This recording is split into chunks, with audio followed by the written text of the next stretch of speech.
So you probably can't hear over there. So our first in 6th place on the men's side, Jorg Verhoeven, and 6th place on the women's side, Nora Chi.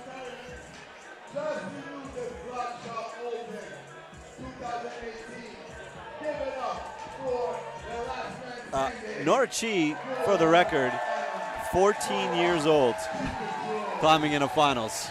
Yeah, coming out from New York City. And really an impressive climber. I think for many of you at home, it's going to be a first time to get a look at this athlete. She's really young and has packs a punch for such a young and shorter climber. And it'll be really interesting to see how she'll do tonight. Absolutely. Next up, we got Alyssa Weber, and we got Raymond Hansen, a young man from the United States as well. Alyssa being a climber coming out of BC, the lone Canadian female in the finals. Calgary, coming from Calgary. Damn, yeah. Another mistake. That's all right. It's only one. It's only one. Last year's champion, Melissa Lineve, and then Sébastien Lazure, local strongman, and also spent some time on the World Cup stage in the last 2 seasons.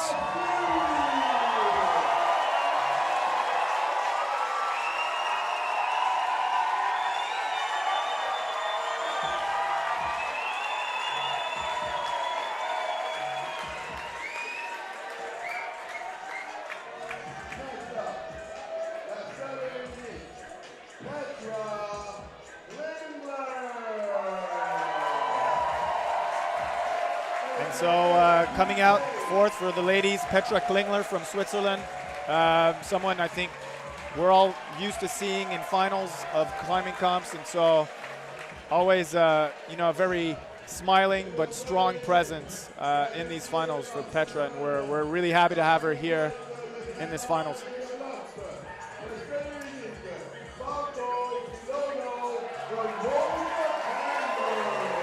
So another local climber, but actually originally from Botswana, Falco Filato. He's representing Bloc Shop.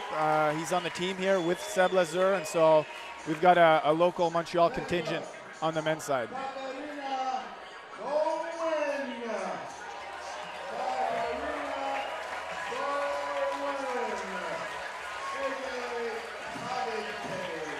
And for the ladies, coming out 5th, Katharina Sauerwein out of Austria. Again, someone that's just been competing for over a decade on the IFSC World Cups and has been able to transfer her skills outdoors. So we're really happy to have her as well. And coming out 5th for the men, the reigning champion of the Bloc Shop Open, the inaugural edition. We have Michael Mawem out of France. Seeing if he can repeat this year. I know he's psyched for it, that's for sure. All right, and your top qualifier on the ladies' side, Kyra Condi, a young lady from St. Paul, Minnesota, who basically just ripped 4 boulders down yesterday during the semifinal. Super strong, super smooth, just a fantastic climber. She'll be exciting to see here. And for the gentlemen, Nathaniel Coleman is your top qualifier. He also climbed, I mean, as you would expect to have been a top semifinalist coming into the finals, climbed exceptionally well yesterday. Here we go, Nora Chi, Jorg Verhoeven are going to kick off the Bloc Shop 2018 finals. And they're going to take one last look. 2 minutes of that preview was not that long ago, so they don't need a lot of extra time to think about it. Jorg jumping right on and getting after it.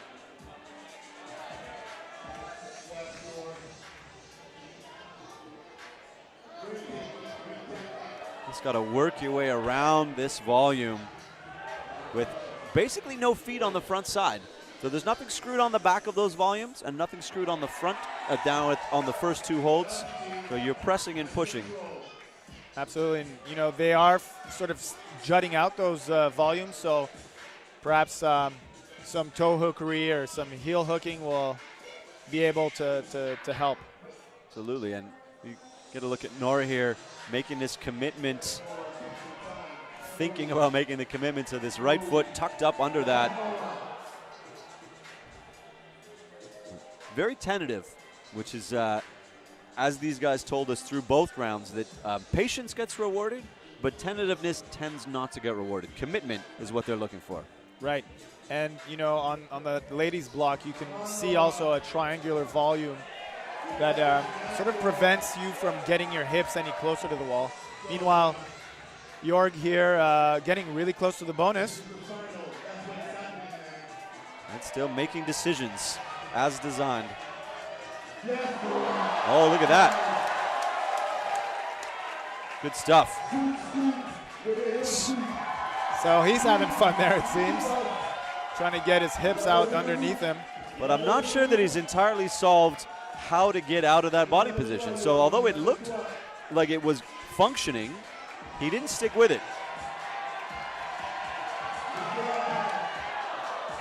Physically demanding. Yeah, and spent perhaps about over a minute on that boulder. So I think Jorg is experienced enough to know that he shouldn't spend that much time in that kind of situation. Yeah, I mean, you want it. Number of tries, obviously important, but at the expense of that much energy, sometimes it's better to drop off, take that 30 seconds, try again. So let's see if Nora decides to change her level of commitment here. She's committed to try and get statically onto this big dimension volume before moving up to the nest of triangular volumes up there.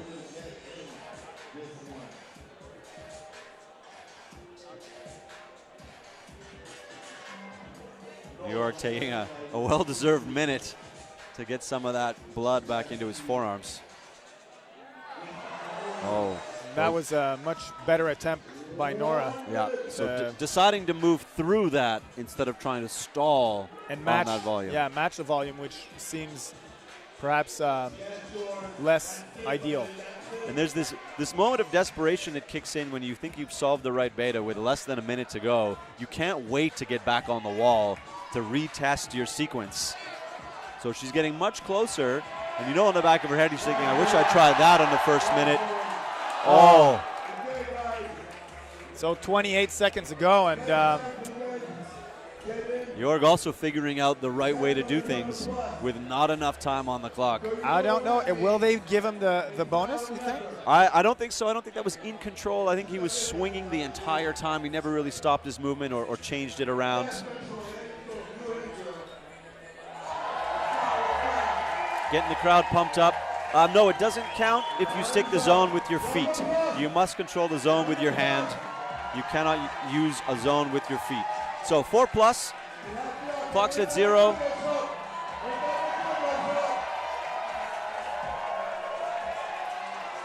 Let's see what these guys can do on their very last try. Oh, Jorg just sliding off. Good effort.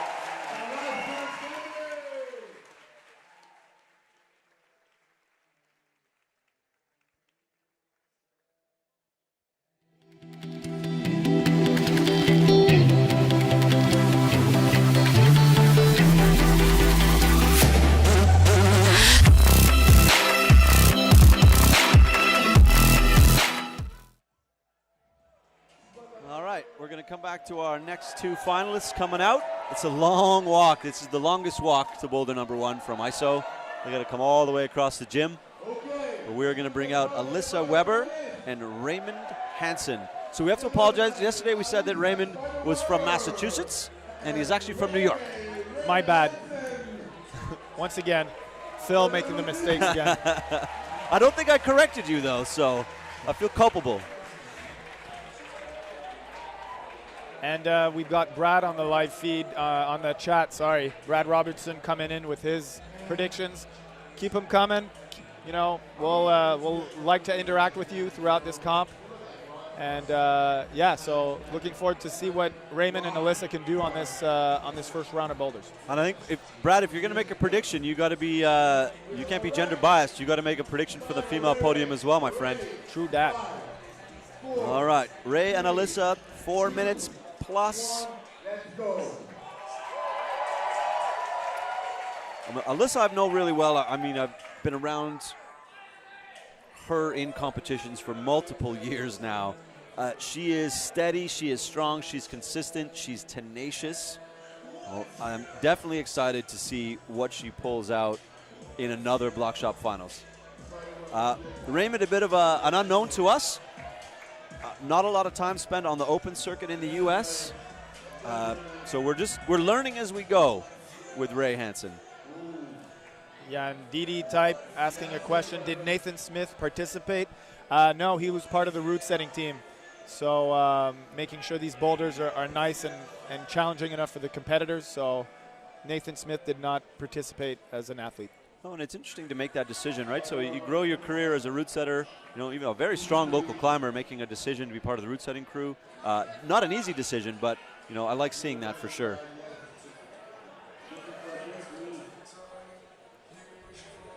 And we got also a comment from Simon saying good work for the camera work, the camera team here working, and I'd agree wholeheartedly. They're doing a great job. It's fun wonderful. to work with them. Very good. It's a great crew here. Alyssa taking a few tentative tries at the start of this boulder as well, and Ray just not getting quite enough squeeze to make it work for him. All right, Brad, thanks for your podium. There he goes. Good work.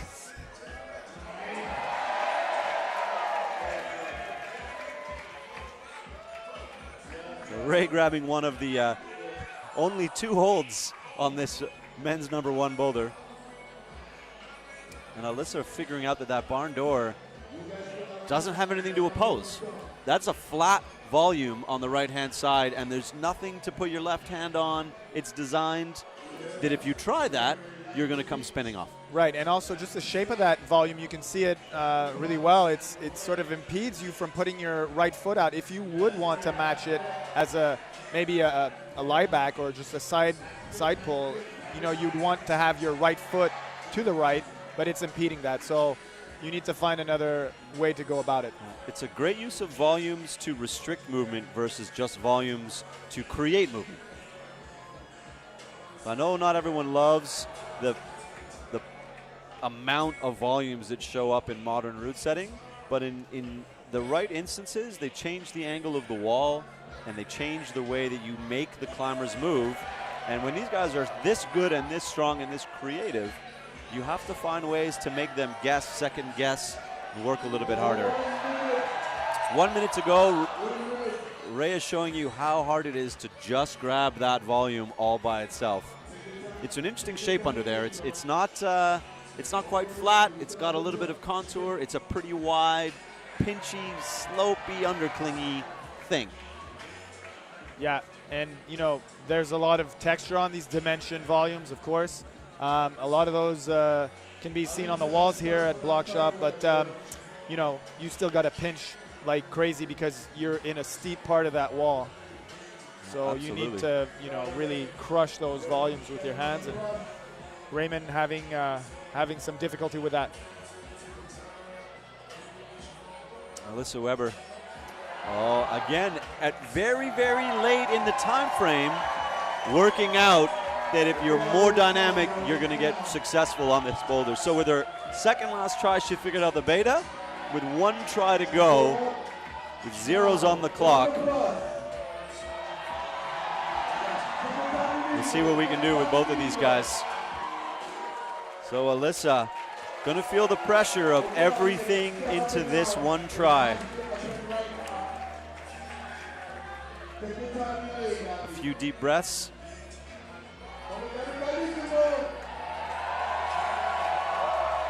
All eyes on Alyssa. Oh.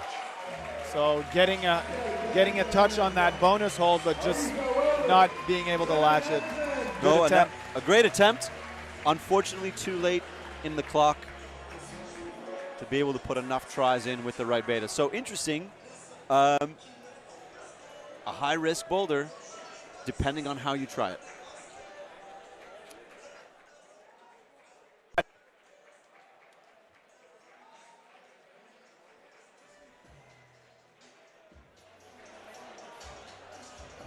See, promise, the commercials are shorter than the breaks between climbers walking to and from the boulders. We could show 3 or 4 in a row if we wanted to.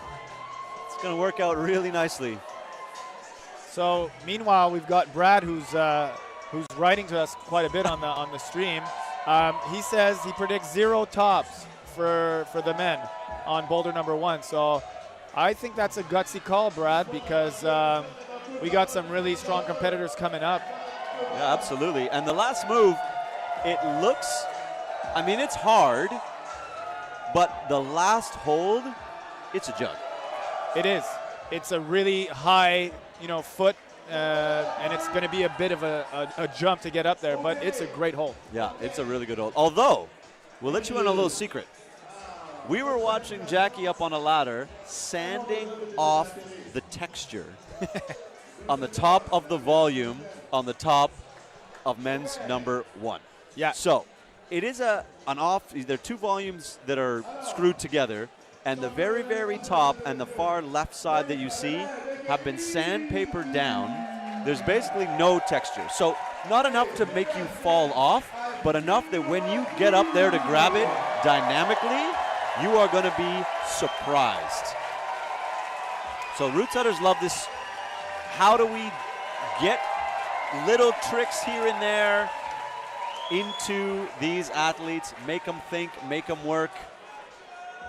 Big cheer for last year's winner, Alyssa and Ray, and local crusher, Seb Lazure.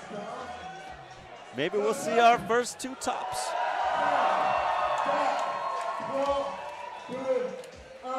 Let's go.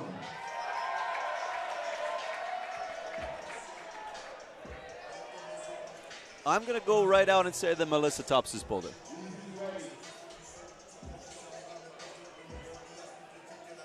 And I'm going to hold off until I see Seb try it once or twice. It's an unpredictable boulder problem.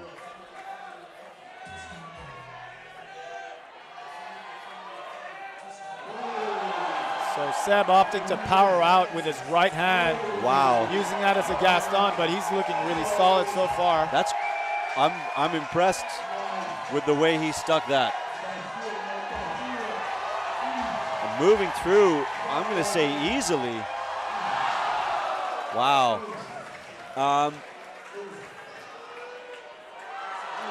So Melissa on her first try, working out the explosiveness required here, so she'll refine that. And that's what I like about Melissa and her having so much experience, is that she probably had a plan on the way there, but then quickly noticed that she wouldn't be able to match the volume, and then tried to go directly to the bonus hold just on pure instinct. And just to get a feel for what it'd be like. So instead of sort of peeling off and letting go, she's like, I know I'm not in the right position. I'm going to throw this jump up here and see what those holds feel like. And that's experience. And you actually did see, as you mentioned, there was a change in her body language and her body logic as she came across, and you could see those wheels turn. So she's just giving the car a little bit of pump up, getting people excited. She did that all last year as well.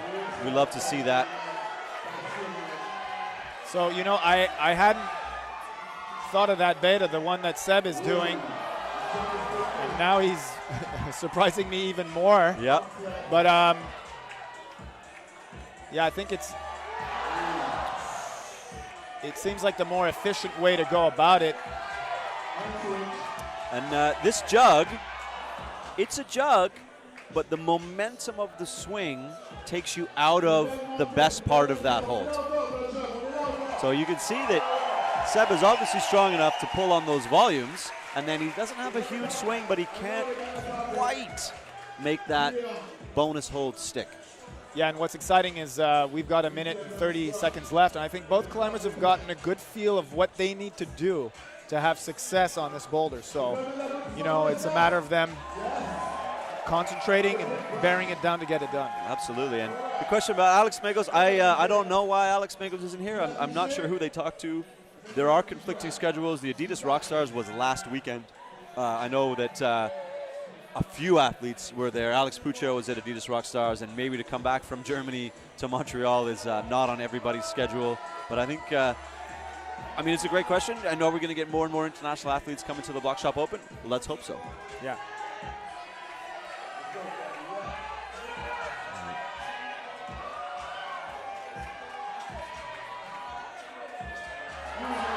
Oh, getting closer and closer, just slowing it down. Didi, a very interesting question. And we're going to talk about that sort of thing as we go through the round. It doesn't mean it wasn't properly set. Absolutely not. It means that the assumptions and the predictions and the anticipation from the route setters is just not perfectly in line with what the climbers are doing. So, also remember that it's okay if one boulder doesn't get topped. People are winning World Cups with 2 tops. So you have to be in a position to test these climbers, and sometimes you only see 1 top, and sometimes you see none, and that doesn't mean it wasn't properly set at all. Oh, look at that. So Melissa sticking the bonus and earning herself a top. And that's just amazing, and it's characteristic Melissa Leneve, just sticking in there and getting it done in the clutch. Bravo, Melissa. Yep. That was amazing. When the clock goes to zeros, you got to get it done, and she got it done. So a first top of the evening goes to Melissa Leneve in good style. Really good style, and you could just see the tension in both those shoulders as she matched those 2 crimps in a double Gaston move, and wow, just, you know, she treats us to these kinds of moments every once in a while, right? Absolutely, and Seb Lazur off camera got both hands on the bonus hold on that swing, just unable to make it stick. Yeah. So 1 top for the ladies by Melissa, and so far no one has latched or controlled the bonus hold on men's number 1. And a good question, Amit. You're correct. Running starts aren't allowed anymore. You can cause a climber to jump to get on the wall, but they have to be established before they can leave the starting hold. So running starts had people moving through dynamically into the boulder.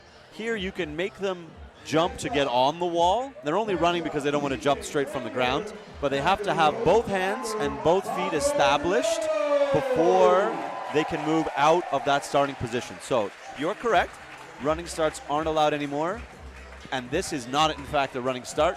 It's just how they're choosing to get into the starting position of the boulder. Yeah, and now coming out 4th, we'll have Petra Klingler and Falco Filotto.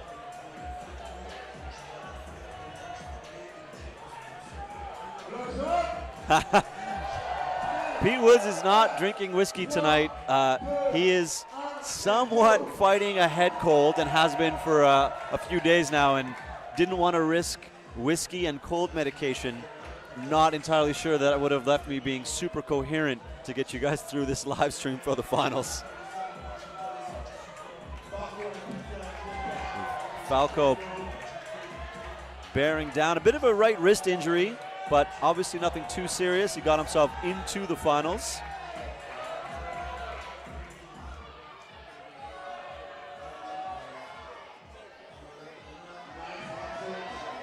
Petra thinking about the commitment and then sort of doing that halfway in, halfway out. 1 foot in, 1 foot out approach. And then Falco getting 1 hand on the bonus on his first try, which good sign for sure, but as Seb showed us, touching the bonus doesn't necessarily equate to sticking it even after 2 or 3 attempts. So this boulder is on men's 1. As Jackie mentioned, these guys are making it hard because they think it's supposed to be hard. So they're using the volumes, they're climbing around them, they're being insecure, and they're making the boulder harder than it was set. Yeah, and that's part of what competition climbing is all about. Sometimes you won't even have that hard of a boulder, but it's just that you're all alone to figure it out in 4 minutes plus in this format, you know. So you need to be creative. You need to, you know, draw in on all those experiences you've had in the past to be able to find a solution. And we've got a question on what we think the beta is to get to the bonus hold. Well, there you go. I would say it looks just like that.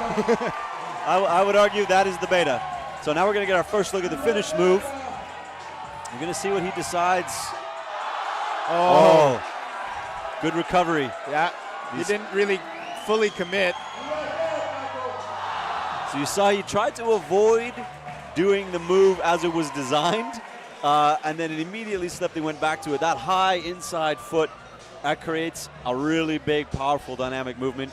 The clock on your screen is wrong. There's 1 minute and 40 seconds to go, give or take. Petra is... So that's a first bonus. First bonus. For the men by Falco. And very nearly a top. I think with 1.5 minutes to go, he might think he can do that. When you get a taste of the top of a boulder, you really want to get up there. So remember that these climbers have discussed the beta with each other. So they've talked about it, the ladies, like, oh, maybe it'll be a static move. Maybe it'll be a jump move. But now they don't know what the right decision is. So they talked about it before. They're going to talk about it in secondary ISO. But once you're out here, you're still left to second guess the group decision. Like everybody's like, oh, it's definitely a slow barn door. And you think to yourself, maybe it's not. But maybe I should go with what we all predicted. These are some strong, some smart ladies. And interesting mental games when you get into the finals format for sure. So great footwork from Falco, great core tension to make that move static twice in a row. And he's going to wind this thing up. Big man in a small space. So is he going to pull back on with 10 seconds to go? And Petra manages to get across statically. Wow. A couple of very small crimps here, but obviously not too small for Petra. That one is tiny, though.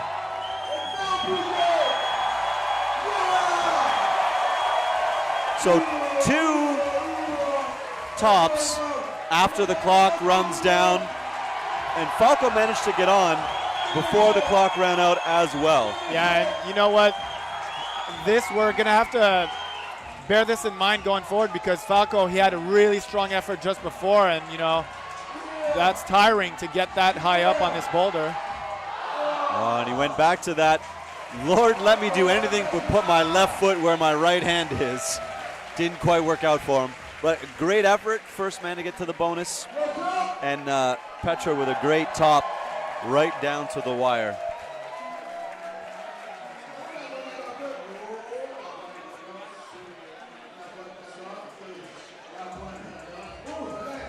Yeah, Didi, I mean, we would obviously love to give you all the bells and the whistles.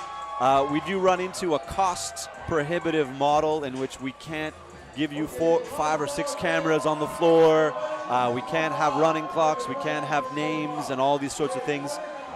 As we get farther and farther and deeper into people watching live streams, and we can present to you that better and better product, but we need to have a little bit of financial support. So whether that's from the sponsors, what that model looks like, but I assure you we're going to get there. That's something that we're trying to do. We're trying to bring you the best product every single time.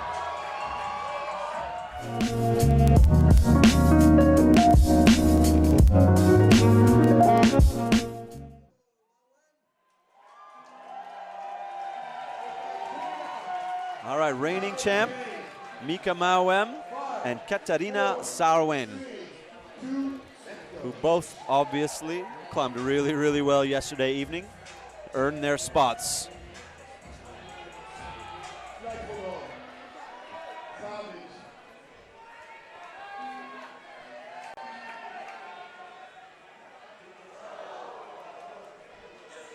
So Mika opting for left hand up, unlike Falco and Seb. Just going to work his way through the options that they discussed earlier.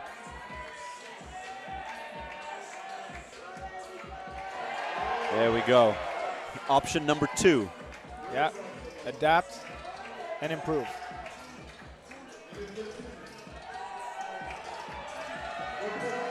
Looking really good across here now. Definitely tall enough to do the same kind of footwork that you saw from Falco. And even more the toe hook on the start. Oh my God. That's just what we've come to expect from Mika Mao. Just big move. Almost front flipped off that bonus. Yeah.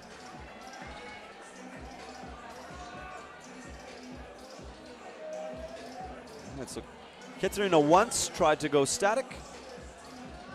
Let's see what she sizes up this time. There we go. Making decisions.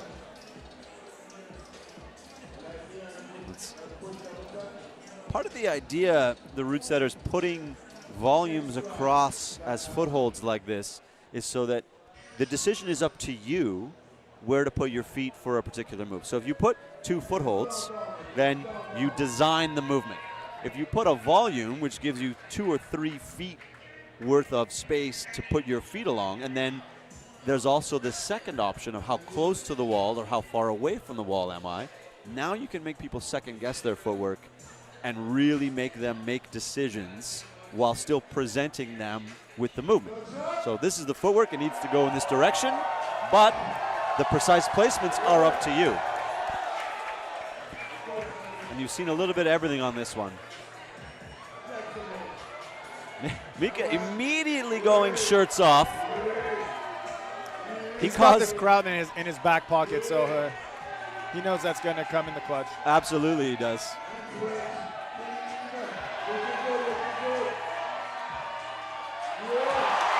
Yeah, putting the hammer down to make that stick this time.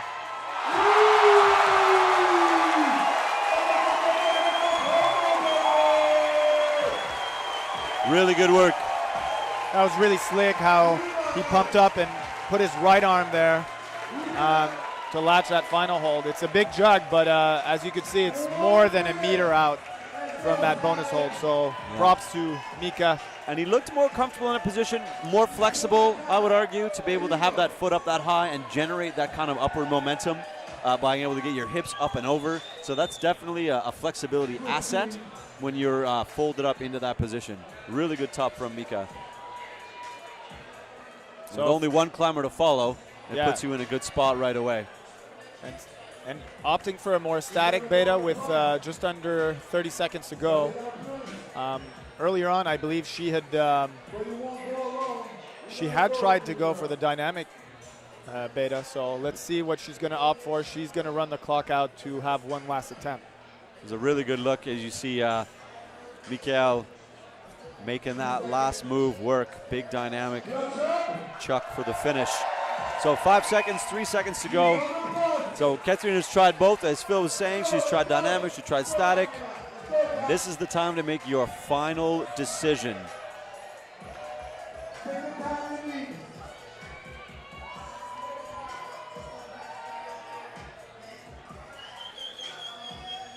Couple of deep breaths.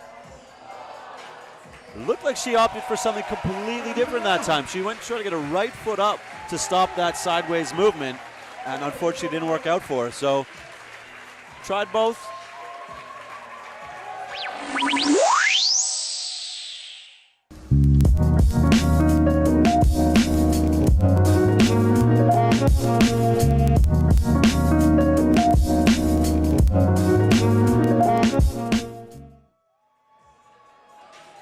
So we're down to one left. For this first round, absolutely. One set of climbers, 2 American climbers that crushed the semifinals. Nathaniel Coleman and Kyra Condi. Yeah, Kyra Condi still quite young, doesn't have a huge depth of World Cup experience, but a couple of top 10 finishes, a 6th and a 5th this year. So she's definitely got it in her as a young competitive climber. She's been on that World Cup stage. She knows what it takes. What we're seeing here, as we discussed yesterday and a little bit earlier, is that these are World Cup style and almost World Cup level boulders. So this is right up your alley if you've got some experience on this type of stage.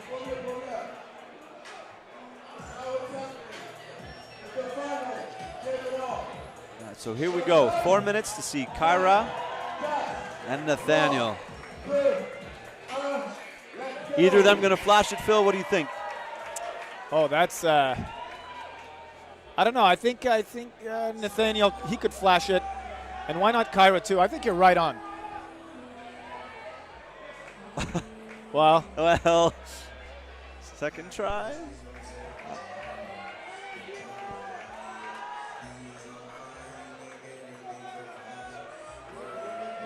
Nathaniel making use of the heels and toe hooks. And Kyra trying to go power only to slow that move down. And we'll see if Nathaniel can make this toe hook reach through that we saw York try. oh, Wow. I don't know that I would have predicted he was going to try and jump. that was an interesting experiment in movement. Absolutely. I think I would. That hurt my hamstring just watching. Yeah. That's a big dynamic move to start with a toe hook above your hands. I'm definitely interested to see if he goes back to that or if he throws that out the window right away. So, you think they discussed it. Hey, what do you think about a toe hook match? He tried the toe hook dyno. We'll see if he comes around to something different or fights through that one. So Kyra.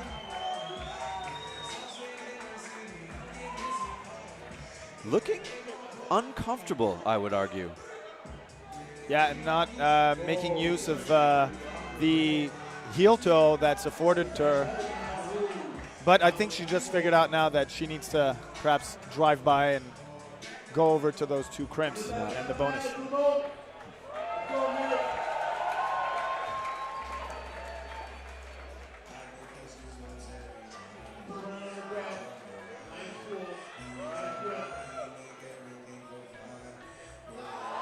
Oh, look at that. As you said, she just figured it out and then made no mistakes. Yeah, She Kyra didn't even pause to breathe. Grab the bonus, grab the crimp, jump to the finish. And she did it with a really impressive fluidity there. Really impressive. I mean, this is the first time I've really seen her climb competitively, and I've been impressed all the way through the semifinal round. And that right there, just the difference in how she did the top. I mean, maybe the other women could have also made that, grab the bonus, pop to that very small crimp, jump to the finish, but they all very carefully, the second last hold, that crimp is tiny, and it's basically touching the wall.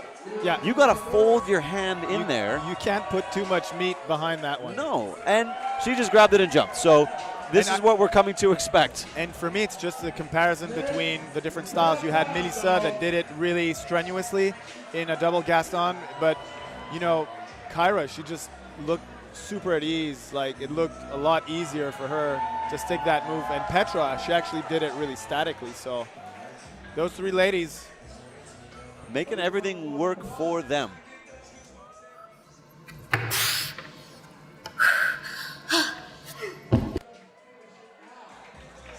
And so 26 seconds to go for Nathaniel Coleman. He power slammed on his himself on that last attempt.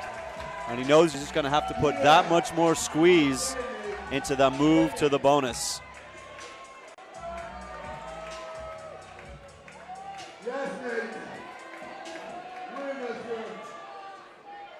Time to put the hammer down. Oh, static. Yeah, he got that toe hook to the right. Oh no. So he looks a little bit incredulously up to the sky, although the sky can rarely help you once you've fallen off a boulder. Yeah, I think Nathaniel knew he could stick that and was surprised that he didn't manage to do so. So that's it for problem number one. We're already on to the next one, folks. Yeah, just like that. We move along. I'm excited. I'm excited to see all the boulders, but I'm really excited to watch the opposing styles that we're going to see right beside each other on this boulder. So the women, as we discussed, big dynamic swing followed by core intensive movement. And on the men's side, just pushing. Jackie was saying push instead of pull. You don't pull on almost any of the holds on this boulder. It's about body position, it's about movement. And he actually said this one, they had in mind a wave. So they call this one the C. So a little bit of a creative background to what route setters talk about. And we talked about eliciting emotion or movement, and he said they talked about that, and they said this one they were going to have, this was the wave. And the way the movement of the climber through that position, same kind of thing. Let's hope people know how to surf so they don't get overwhelmed by the wave. Fair point. So welcome back, Jorg Verhoeven and Nora Chi for their second boulder of the evening. 4, 3, 2, 1, go. Both still smiling. So they've come out of secondary ISO after the first boulder, and they all come back to secondary ISO. So they do talk about what happened on boulder number 1. They know who's ahead if they choose to talk about it, and I think for the most part they do. Big swings. So she got her feet over, but not quite able to reel that in.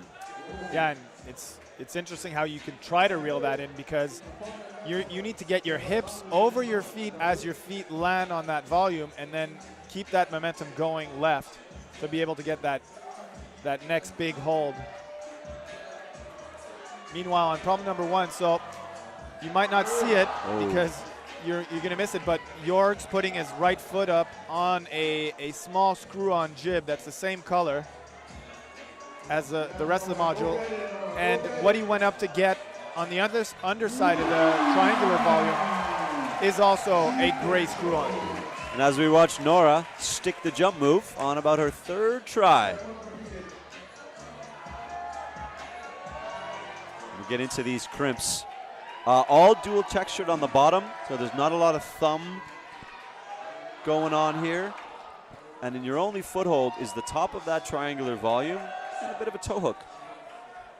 So that's going to test, again, your ability to hold that body tension with not the ideal feet to make those movements.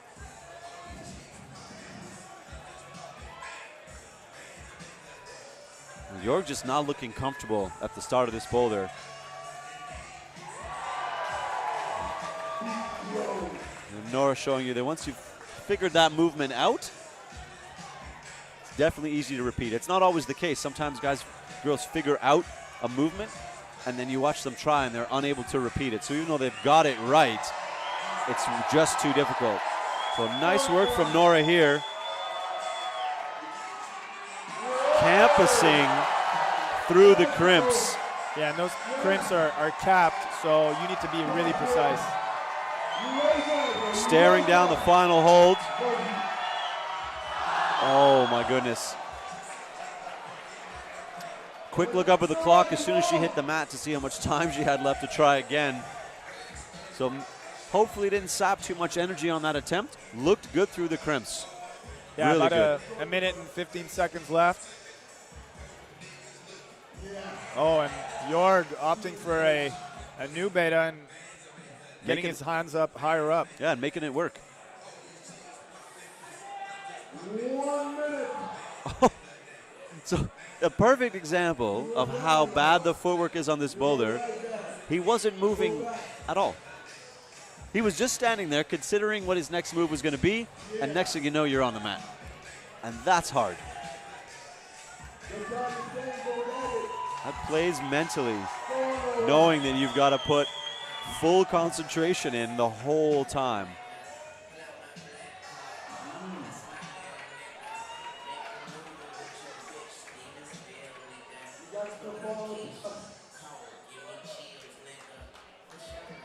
$20 seconds to go. Can Jorg get to that bonus hold? Right, and Nora showing you how much it took out of her maybe on that last try, but she can't quite make this first move stick. So 2 seconds to go, I think that's it for Jorg. No more time to pull back on. And I think Nora knows she's in her plus, 4 minutes plus, and now she's she knows what to do. She's been up there. She knows what to do. Maybe she changes her footwork at the top, Maybe she just pulls a little bit harder. You know, there are two options. You can go at the top of that lower nest of crimps, or you can get your left foot on the bonus hold. So she's going to take a minute, definitely, to recover here. Crowd getting into it.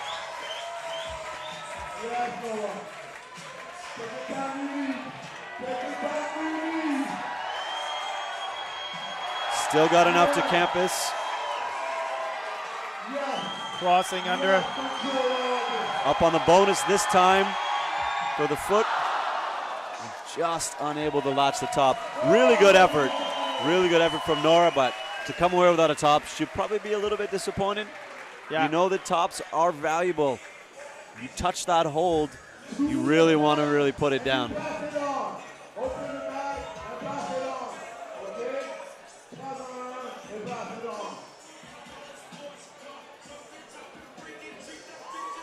Yeah, and she's still 14 years old. I mean, she's got a lot of good climbing years ahead of her. Absolutely. If you're doing that at this age, we're trying to find as much as we could about some of these athletes, especially ones we don't know all that well.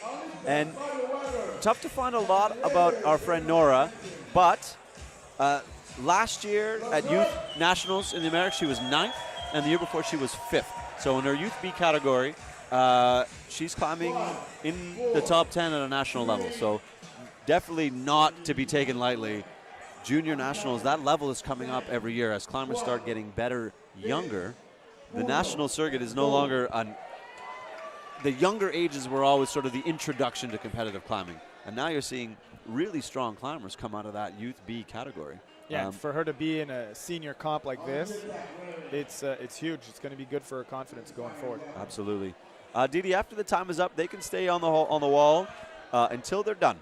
So if the route setters have set a boulder in which there is a place where the climbers can rest for minutes at a time, they will. And we've seen it in World Cups. We've seen climbers standing on slabs recovering for 1 or 2 minutes before they take their last attempt.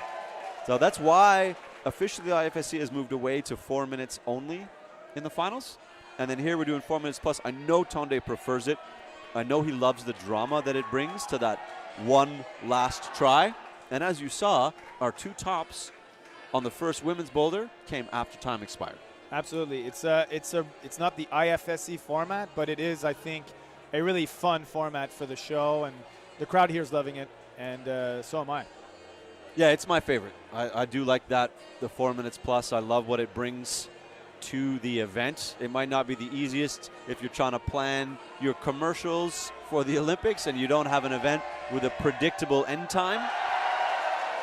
But I'm okay with not having a predictable end time when we get a little bit more excitement. Alyssa sticking the jump, chalking up, making decisions about what to do to the top of this boulder.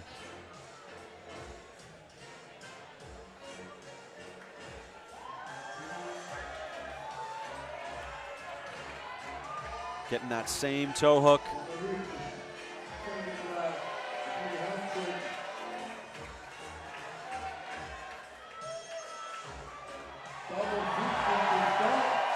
Good stuff.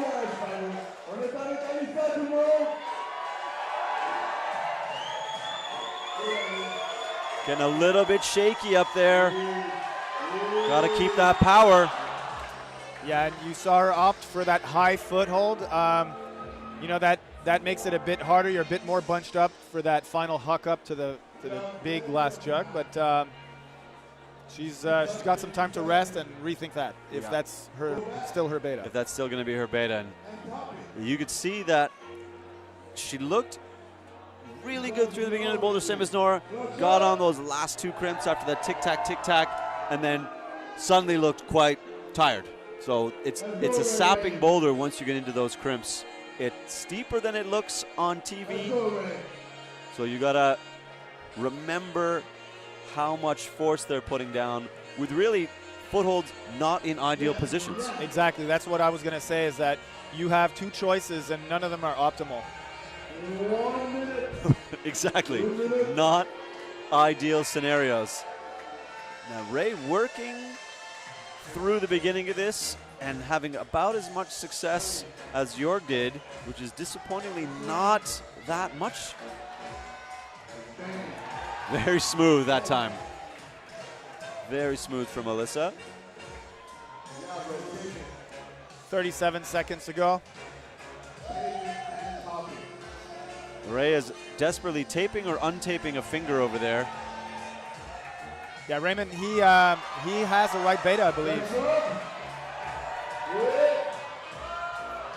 Oh, now Alyssa just unable to make that foot stick. And opting for that to be it. Grabbing her scorecard. Raymond, this will be his last try. He's going to get in there just at zeros. Oh. Making that stick for 1 or 2 seconds, but not enough to fold into the corner of the wall. We get a good look at how close Alyssa was on her try up at the top of that boulder, just touching the very, very top edge of it. Yeah, and I'm actually curious as to, it seemed like on our very last attempt, she sort of just dropped off because she looked really solid. I don't know if it's because she was hurt or, I don't know, uncomfortable or something. But it looked like she got a foot up, it slipped a little bit, and she just didn't have enough to reel it in, and she made that instant decision to let go instead of see if she could fight to hang on. Bringing out Melissa Leneve and Sébastien Lazure. Seb is a good slab climber. Yeah. Although this isn't officially a slab, it's a wave. It is a wave. It climbs more like a slab than a steep boulder. Melissa's smiling right off the bat. Maybe remembering from the preview, knowing what they're getting into. It's interesting to see if the climbers are excited to try a boulder like this. Yeah, and you know, she's such a gamer, Melissa. And I think she's just having a great time because she's not been on the IFSC circuit this last year. She's been doing some big walling in Madagascar. So it's coming back into the gym where it's warm and dry. That's right. And Seb looking quite solid. Melissa's taking the jump on her second try. Seb getting bonus. This is great stuff from both these climbers at the same time. Sébastien Lazure, does he have enough to get to the finish? Oh, he's ever so slowly. Ever so patiently as well. Allez, Seb. And Melissa staring it down. Both climbers painfully close to tops. That was Seb's flash attempt. Wow, she got her hand on and then just barn doored out, and Seb not quite enough purchase on that right foot to stay in there. With 2.5 minutes to go, both of those efforts will be bolstering for their confidence. I think I'm going to come right out and say we're going to see a couple tops from these two, given how close they got on their first try.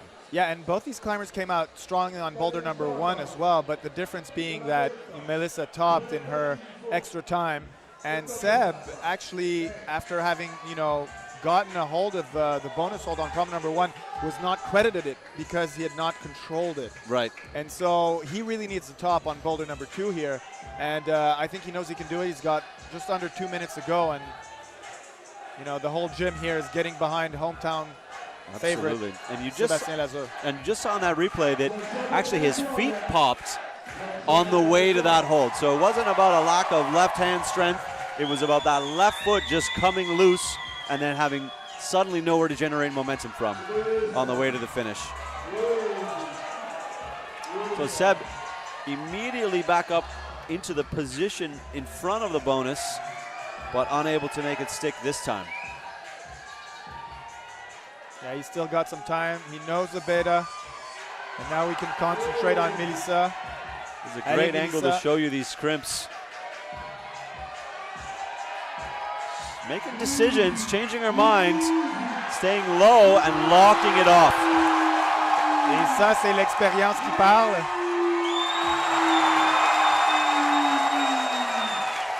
Ça, c'est l'expérience qui parle, Pete. Absolument. Il change la décision en le milieu de la mouvement. Exactement. C'est pas parce que tu as une prise qui est plus haut que c'est nécessairement meilleur. Elle a opté pour redescendre et elle a fait un bon blocage avec son bras droit, le pied bien haut. Et Melissa a deux blocs dans la poche. Première deux, oui, absolument. C'est la différence pour la dernière moment, c'est l'angle de la prise. La plus haute prise, l'angle peut-être, c'est pas assez bon avec le placement de le pied.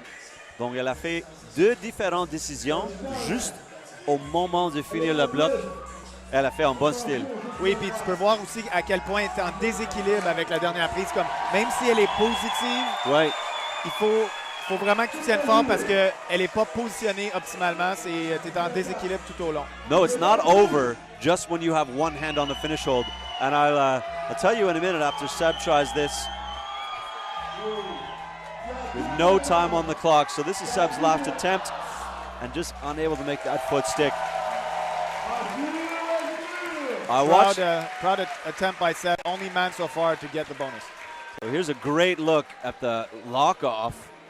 Amazing. Amazing. And then the amount of effort it took just to match.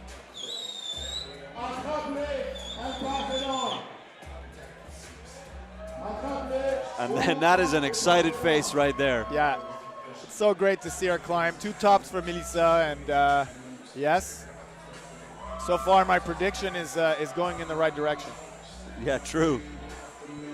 That's true. We switched to French because we're bilingual. We're a bilingual country. We're in Montreal, so we want to talk a little bit of French for you guys. You know, why we not? have two French climbers climbing. Exactly, we absolutely did. Seb is from Montreal and Melissa from France, so it seemed fitting.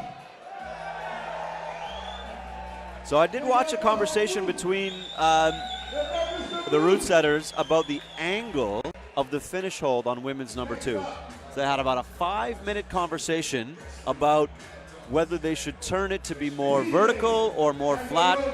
And you could see there, as you were saying, the angle definitely making the top hard. On aimerait ça te voir, Sean. Prochaine fois, tu viendras en ville pour le Bloc Shop Open. Je sais que tu étais à Crange et que tu as très bien fait. Bravo. Oui, bravo. Sean, we haven't seen the results yet from Crange, but I know you climbed in the final, and I know you were in the final in good position, in 3rd or 4th position. So if you want to let us know how you did, we'd be happy to see it.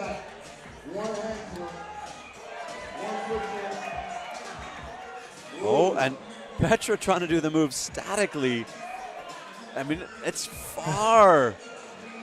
That's entertaining for sure. Yeah, and I feel they definitely designed this to not be static, but that's as static as you're going to make it. And Petra just showing you how strong she is at full extension, fingertip to fingertip. Well, congratulations, Sean. 5th place. Wonderful stuff. I know you always look for podiums. I know you always want podiums, but nice to see you back in the final in a Lead World Cup. Petra crimping her way up here. You can see her making decisions.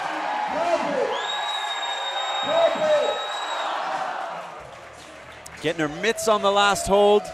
Not quite able to reel it in. And I think it makes you appreciate all the more the decision-making Melissa made just previously by deciding to opt for a match on the lower crimp to get to that high hold with a big right-hand lock-off. Agreed. I will be definitely interested to see if anybody else decides to keep that low hand beta.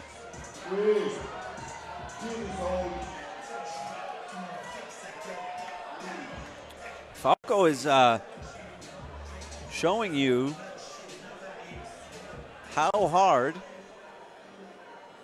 even for a man much taller than Seb, where you would think that would be an advantage to get higher up into those volumes. Not so much an advantage necessarily. He's definitely having his share of issues making this slow dynamic press work. Yeah, this is a good shot of the angle. I mean, it is a module, and usually you can smear up, but it's not that positive. So the amount of pressure you need to put down in your feet is really high. Yeah, and between your shoulders. Petra making her way back up to the last nest of crimps here. And going same beta, try harder. So an ounce more effort got her deeper into the finish hold. Not quite enough to stick, about 1 minute and 5 seconds to go. We're gonna get one more try out of Petra. And we're gonna see her put everything into that last move on that last try. So we have a question. Did Sean compete in the Bloc Shop Open last year? No, he wasn't there. But he did come to Bloc Shop for the 2015 National Championships, and that was memorable for sure, with perhaps a move you've seen go around the interwebs with 360 one-arm lock-off. Yeah, absolutely. Interesting to see Petra go with 30 seconds to go. So obviously knowing she's got power in the tank, and she's given herself a get-out-of-jail card.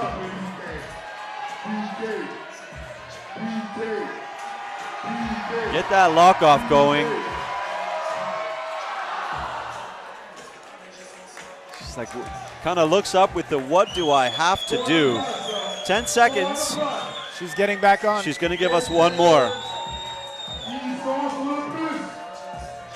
So Falco with zeros on the clock, and Petra with zeros on the clock. Falco's just got to get that big frame shifted over, and that's going to do it for both these climbers. Just to show you how close Petra is.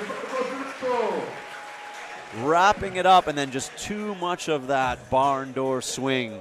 Too much torque to be able to hang on to that hold. She's working feverishly between climbers.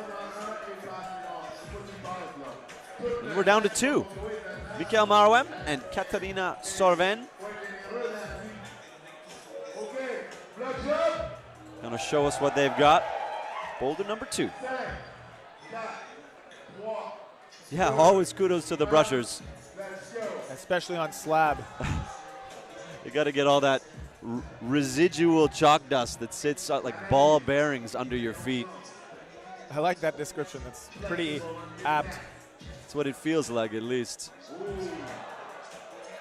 Mika using his characteristic dynamic style to his advantage. Let's see if he can slab his way up the wave. Gets to the bonus. Pretty cleanly. Wow. Oh. That's a flash. That is a flash. So Mika, the only man with 2 tops so far, and a really convincing flash of boulder number 2. And he's the reigning champion here, so he's the man to beat in every way. Yeah, absolutely. And that was over very quickly.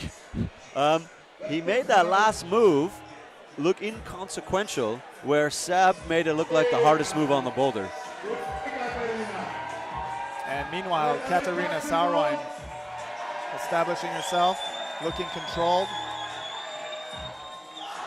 So she went low foot, high hands, got well over into the finish hold. So room to spare in terms of the movement to get there, where you saw Alyssa couldn't quite generate enough to get to the finish hold. So she just got to solve the friction, that contact strength, to make that last hold stick. And you just look at the way Mikael leaned over, putting a ton of weight into that right foot.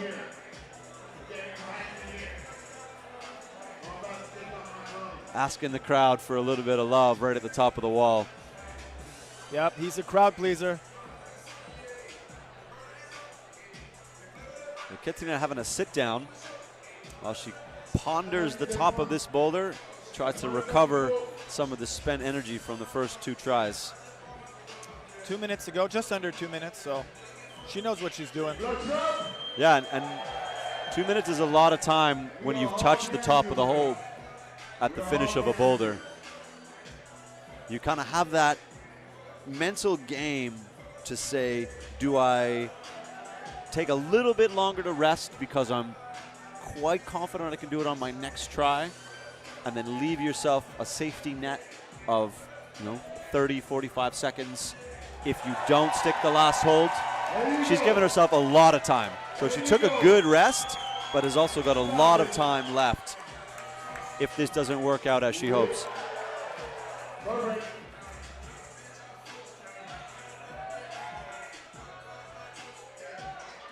Futsal. 1 minute. Quick, action. Quick. Looking very smooth. Oh, and went low hands, low feet, but went dynamically. So Yeah. she did opt to change her beta a little bit. Got same but different from what Melissa did. She had that low foot, low hand decision instead of the low hand, high foot decision. And she did go much more dynamically, where you saw Melissa locked it off, I mean, basically at her hip, which if you've done any lock-off work in your gym at home, as soon as you start locking off down past your ribs into your hips, that gets very, very difficult. It's a skill, and it's a strength-based movement. The climbers that are very good at it make it look very easy, but I assure you, locking off that far, very difficult. Yeah, total power. And we got a question from Rob saying, are they running 4 or 5 problems? They're running 4 problems for this comp.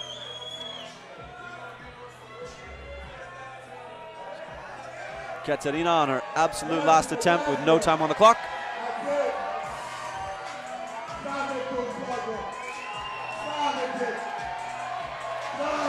Original beta.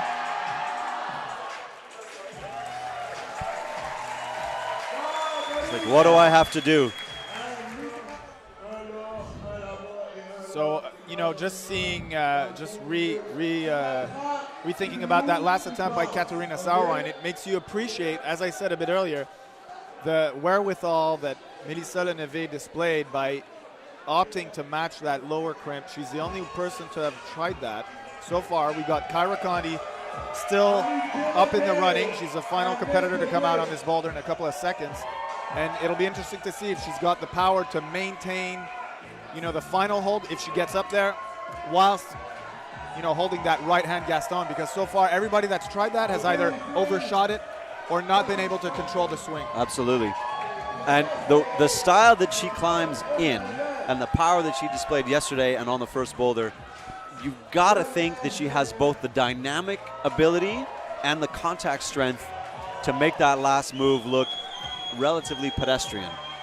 I like that, pedestrian. A walk in the park. A walk in the park. That is predicted for Kyra Condi. Let's see what she can do. So I heard out of my left ear, Dr. Stepp, the house MC here for this event, loves giving nicknames. And I heard him call Nathaniel Coleman Nate the Great.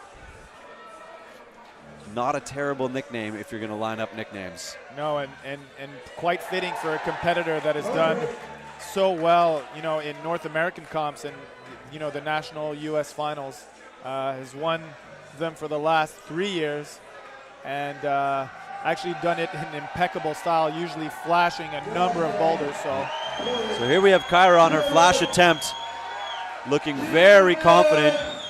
Low crimp, high foot. And that's a flash. Yep. Well, okay. As expected, I suspect, from some of you at home as well as some of us here, has the power to make that move and then has the control to stick the finish. So, and she did it exactly like Melissa, locking off from that lower crimp. So there you go. That's what often differentiates, you know, competitors, is being able to read routes and know also what your specific strengths are. yes, and having power to spare, there's almost no substitute for that. Even as bouldering evolves, even as the route setting evolves, and you get these volume styles and you get these more movement-based problems, there's almost never a substitute for having more power. Of course you have to be good, of course you have to be technical, of course you have to be precise, but when the moment comes down to it, if you've got power to spare, you're never going to be disappointed that that's something you've got in your back pocket.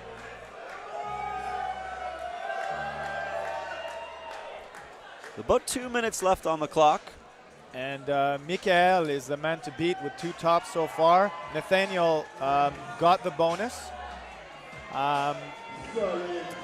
You know, in 2 attempts on the first boulder. And if he wants to give Mikael a hard time, then he has to get up higher on this boulder. He's got to get to the top.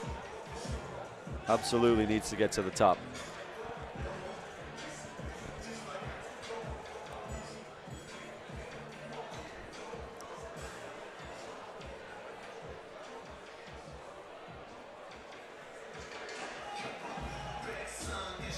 These guys aren't taking a ton of time off between attempts. They're only really doing one move if they've been falling off. They're standing up, they're pressing, they're coming out. So they're not losing a lot of skin. They're not losing a lot of bicep power. So they are getting multiple tries in their 4 minutes. And I don't know if it's you know, I don't know if competitors are still used to the 4 minute plus. Yeah, it's been a full season of climbing in the 4 minutes only.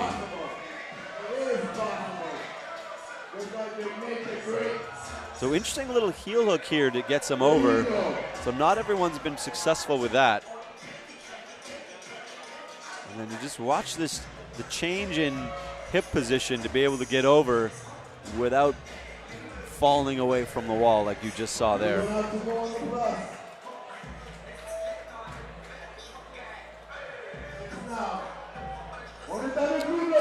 10 seconds to go. This is going to be Nathaniel's last try to put the pressure onto Mikael. Oh. Oh, just getting back up on time, but just in time. So now, be careful, Nate. Oh, and running out of shoulder gas. Right. Hopefully not entirely out of it. Who's behind with one flash to a zone. And then Nathaniel with a zone in 2 tries. So that's your top 3 currently on the men's side going into the 3rd boulder. And for the ladies, as you might expect, you've got Kyra Condi on top of that with 2 tops. Oh, we'll just have a look at it here.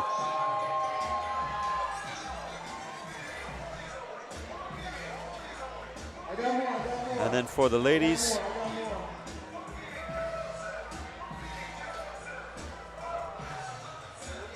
we got Kyra, of course, in first. Alyssa and Ray right behind, only separated by attempts at this point. And then Petra Klingler, as you see here, in 3rd place with 1 top and 2 zones.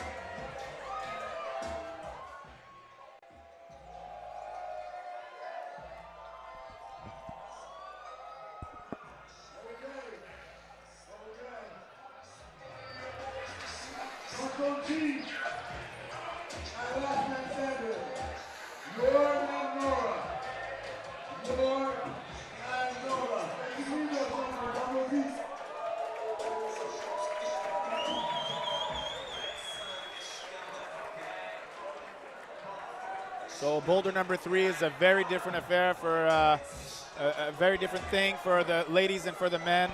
So for the ladies, it's a really powerful quest through all those volumes, and an awkward quest at that.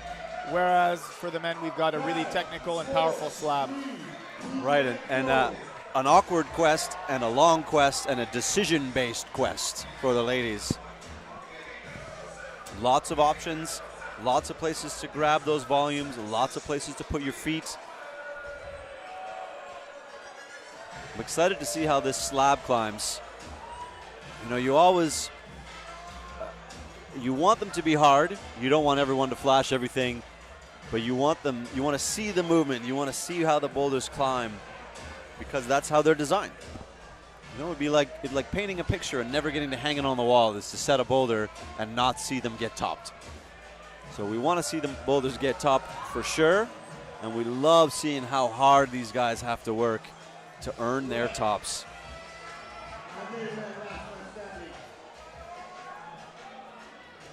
So Jorg is going to tall his way to the bonus. But it doesn't remove the fact that you still have to make the slab move. to get to the finish.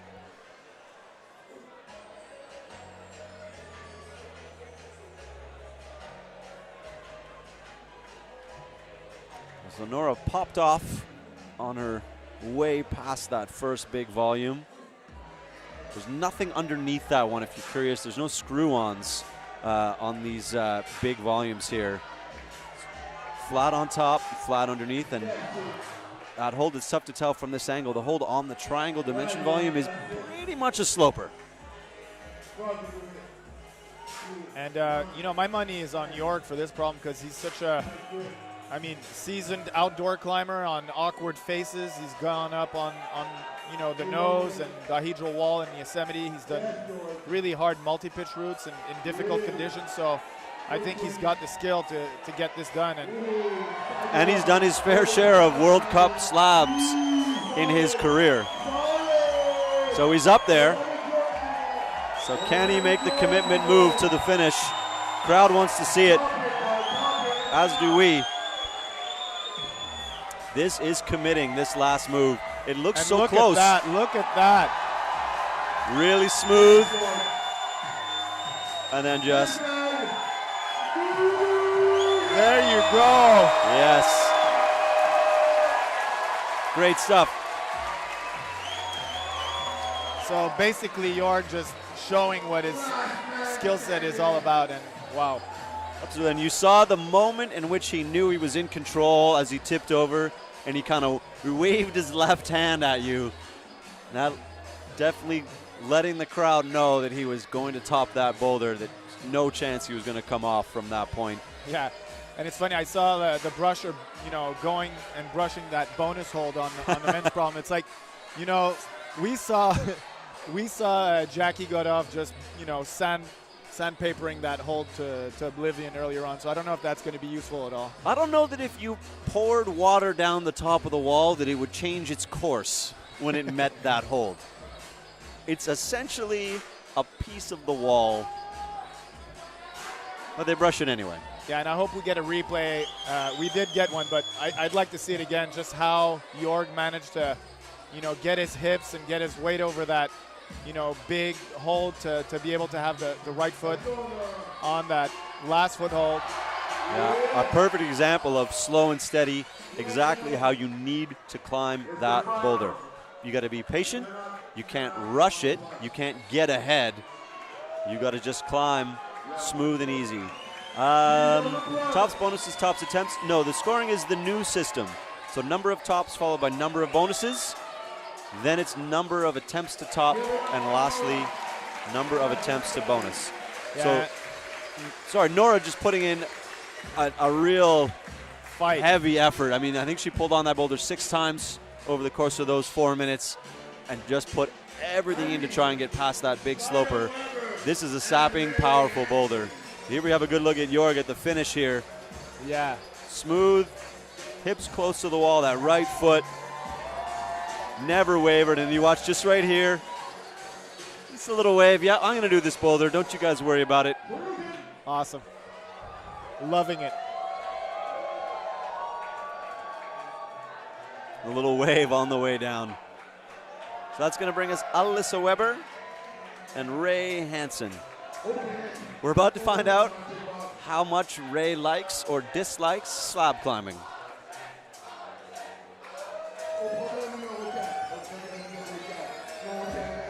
Alyssa Weber, traditionally a powerful climber. She definitely has the biceps. She's got the ability to squeeze. So I'm hoping we see her get some real progress on this boulder.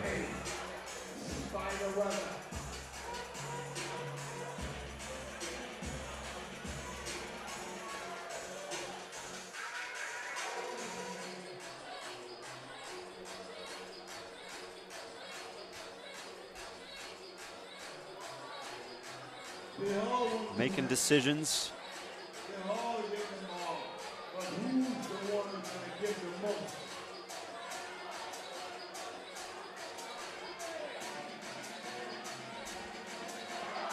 Nice, Alyssa holding that body tension. Heel and toe hooks. Just trying to make the match on that sloper.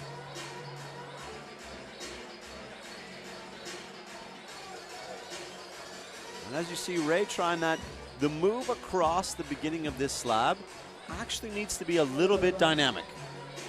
Yeah. You've got to get a little bit of humph into it and then slow it down right away.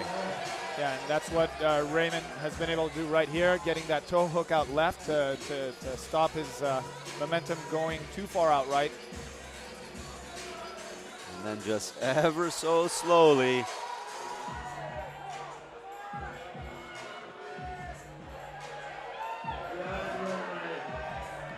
It's all in the hips. It is all in the hips. I think Sean mentioned earlier, I hope there's a hip mobility problem. That's something that Seb Lazur is quite good at. And here's your hip mobility problem right here. Oh. Raymond looks solid. What we need to bear in mind is that foothold that is screwed onto the bigger hold is dual textured. So as you shift about, you may well lose purchase because you might be on the wrong part of that foothold. On the wrong side of it, yep. You don't want to be on the wrong side of that hold. No, you don't. No, you do not. There's about 2 minutes to go. Alyssa's working out the foot sequences. So as we discussed, to find the path through this boulder is going to take a few tries for the ladies. It's not just left, right. All the volumes, lots of options. We got Ray back up into his one leg step up. That's really, really good control. Oh, and he was relying on that sanded bonus hold to be able to get him over to the right, but slipped out. No, and that's exactly what they wanted. Is they didn't want to give you a salvation hold that you could latch and then use to stand up. They wanted you to stand up and then touch the bonus hold. So it's not designed to be good enough to be able to just barely get there and then finish the movement. You got to get through that on your own. So if you're thinking about getting not to be useful, exactly, it's supposed to be kind of disappointing when you go and get it. So if you're, I would suggest if you're thinking about getting into competing that maybe on Monday you head into the gym and start doing your high box single leg step ups. Pistol squats. Just for the moment in which you run into a boulder like this. My old strength coach would be pleased to know that I still do my pistol squats.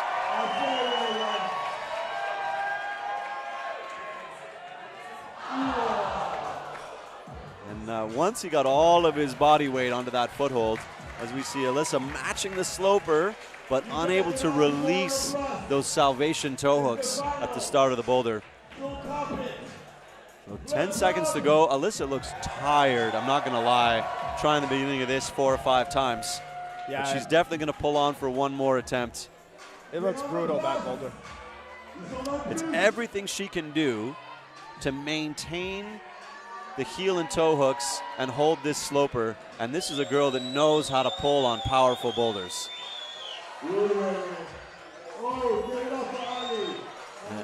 Raymond's going to walk away from that abuse of his right leg.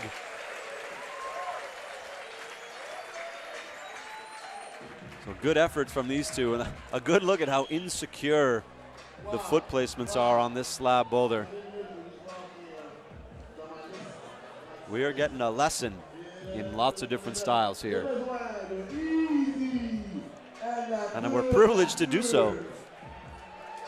Yeah, it's a great show so far, and you know the root setters have you know, really worked really hard, tirelessly over the last couple of days to have a great final round. They had awesome boulders in the qualifiers, the semis. Check the semis out also on YouTube. And the finals don't disappoint at all. Sean making a reference to old hockey training. Shoot the ducks. Agreed. Oh, and the crowd loves this pair because you get Melissa, who is good to the crowd and is always smiling, and you get Seb Lazur, who's a local man. So this is so far this is, I would argue, the favored pairing. This is the crowd's favorite two climbers, yep. And they've been performing in response to the support they're getting in the room. And I mean, let me tell you, it is full in here. There's got to be, they're sold out of their tickets. There's a couple hundred people in here for sure. And a lot of people that wish they could get in, but stayed outside. So Yep, props to Bloc Shop for, filling the house. absolutely.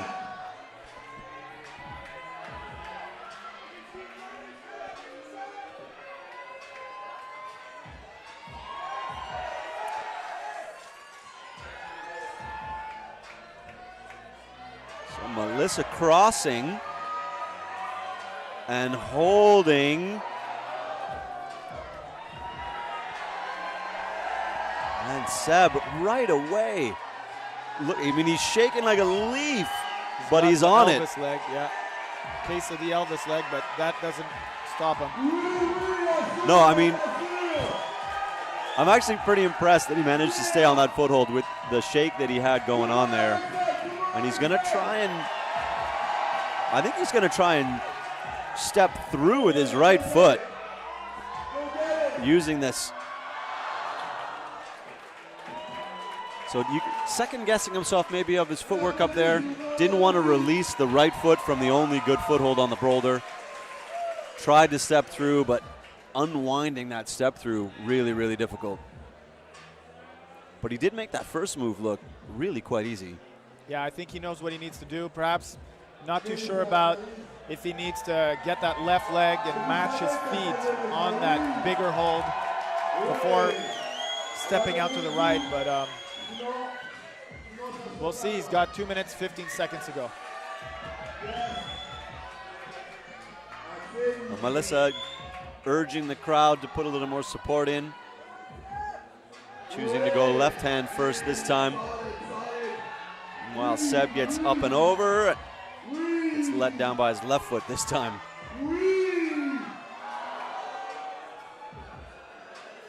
Yeah, Melissa looking at her fingertips as she's falling off, and that's pretty much a sure sign that that's a heinous sloper that she's trying to match there. And that's what the route setters told us. They told us that that was one of the hardest moves on that boulder. Then if you can match that, control it, and go to the left, and you can get perhaps a bit more of a rest before you get up into the last section of that boulder. Yeah, you get a little bit of salvation from the bonus hold. It's a really good volume. So Seb back up in it. Oh, he's going to try and match his feet. Oh, my goodness. That would have been impressive. I mean, it's one thing to match when you've got something to hang on to for your hands. It's quite another when almost 100% of your body weight is on your one foot.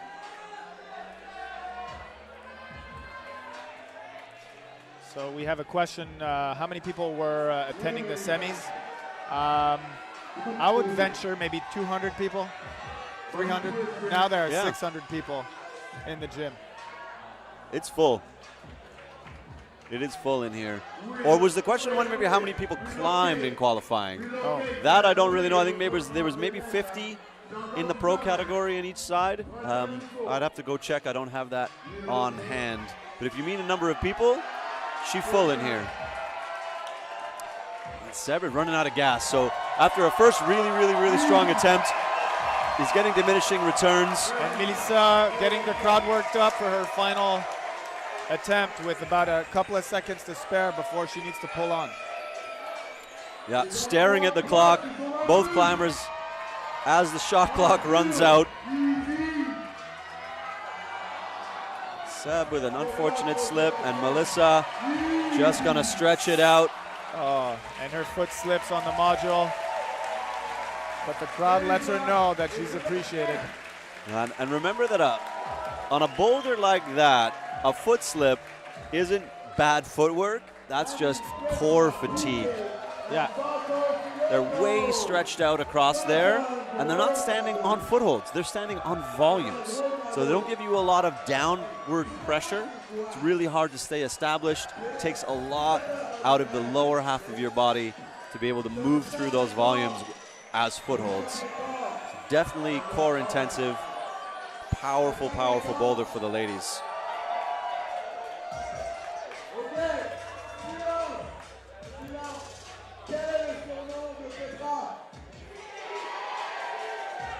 So Sean McCall calling Mika Flash on this slab. We'll see, but for now we'll have Falco Filato. I like a bold statement. I like a bold prediction. Yeah. Yeah, well, he's on a roll. I mean, he's just climbed so well in the first 2 boulders, so that is as good a call as any. Agreed. And I would say maybe this is a Petra Klingler style boulder here. She showed us some power earlier. All right. 5, 4, 3, 2, 1. Let's go.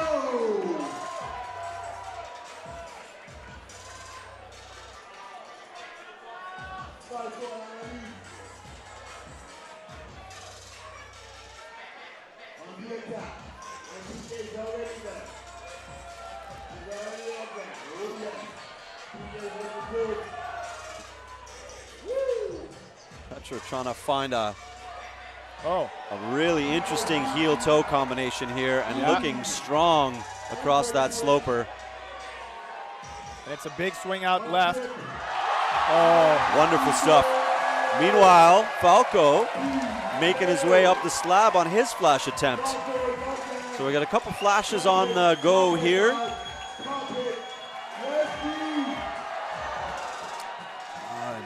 Falco just slipping, so we'll come back to Petra. getting a knee scum in there. Yeah, there's options in here, but you still have to make good decisions. And the top of this boulder is hard.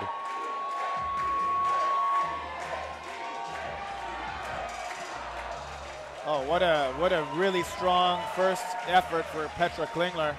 Getting some really crafty heel and toe hook beta to match that heinous sloper. And when she swung out left, she just blessed and finessed that. And like was so strong. She just, I mean, that's a thug move. That's a thug move. And she definitely showed it. She's got that thug power in there. Falco, you see the strain on his face to get that hand-foot match and that step up out of there. Yeah, he's a taller climber, so high steps like that can be tough.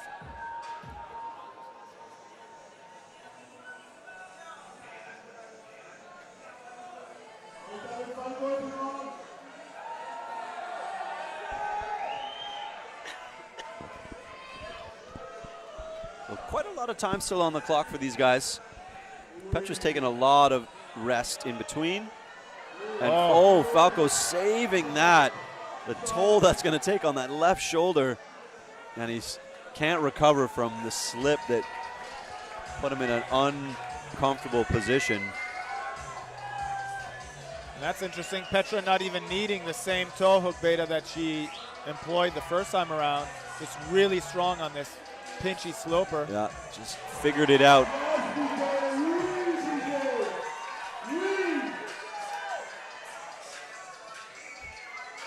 Couple of shakes.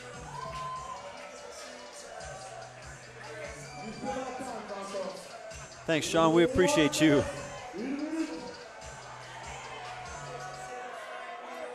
We'll see if she does something different. I mean, that. Yes, getting up into that undercling this time. So not going for the knee scum put her in a better position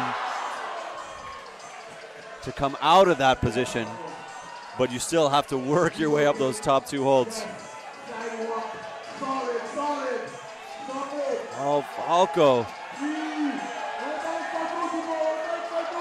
Using all of his wingspan for balance and tried that foot match.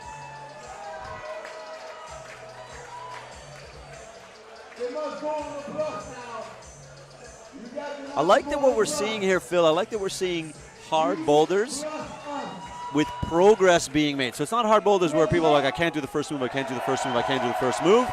We're getting progress. People are falling off at various points all the way through them. So we get to see that people solving difficult movement. We get to see the differences in style in different movements across these boulders. So no, you haven't seen a lot of tops, but you've seen a lot of climbing.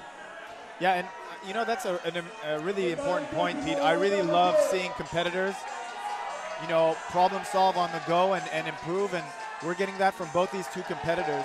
Petra, you know, getting high up on those morpho pinches, higher up, and, you know, having touched those quite a few times myself, and knowing that they're on a steep portion of the wall, you know that they're not that great. Look at this footwork from Falco with a weird heel toe, but I don't know how he's going to get out of it. And he looked like he just sort of shrugged. And he's sort of crimping that bone. He's like, I don't know how I'm going to get out of it either. So he did anything. The only thing he could do from that body position was try and go dynamically to the finish. And unfortunately, that was a long way. But you see, this is really good. A really good look at the balance that it took. And this little clever heel. Oh, that's the foot switch effort. Yeah. The time after that, he tried that clever little heel that got him up there, and then he was handcuffed, or foot cuffed, more accurately. Foot cuff. Is that a thing? That's a new thing. Foot cuffed? A new thing. Yeah. Trademark it, Pete. You heard it here first. You can get foot cuffed on a slab boulder.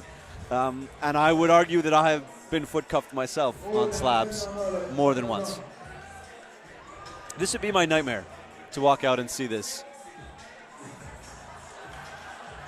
I really did. I liked on that attempt where he looked down at his feet and he shrugged. Like, he kind of gave that laugh like, I really don't know what to do here, guys. Yeah, but he gave it a crack, and I think that's really important, is to be able to think outside of the box, try something new, mix it up, and who knows. So props to Falco for trying that. But so far, only Jorg and his slab technique has managed to get problem 3 done also in quick fashion. Yeah. So. Although we got Mikael Mauem, who is showing no signs tonight of that he's got anything on his mind other than topping all the boulders. Right. And let's remember that Sean told us he thinks there's going to be a flash here. So he did say that. Sean, we're just going to put that on the record for all to recall. You predicted a flash here, and we'll see what Katarina's got left in the tank after the fight from boulder number 2. She's going to go low. Look at this. Interesting decision making for sure. Mika definitely does his pistol squats. Oh, saving that slip. It would have knocked off many a lesser man. Wow. And there you go. There you go. He is currently showing you the gap that he's putting on these climbers tonight. That's 3 tops and 2 flashes. So that step through is not easy, Phil. Everyone else looked at it and couldn't extricate themselves from that. Jorg had to get square to get over there. And he, with his hips turned the wrong way, stepped through into that finish. And we saw in the replay just the amount of, exertion was put through his right shoulder to be able to bear that step through. So, wow.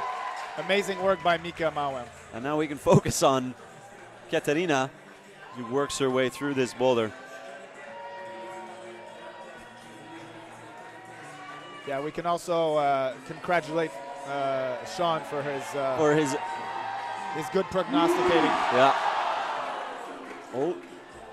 So Rob on the feed is saying, so Mika just won, right? Well, I think the answer is yes. The answer is yes. So we've got our first place finisher after 3 blocks, but there's lots still to decide.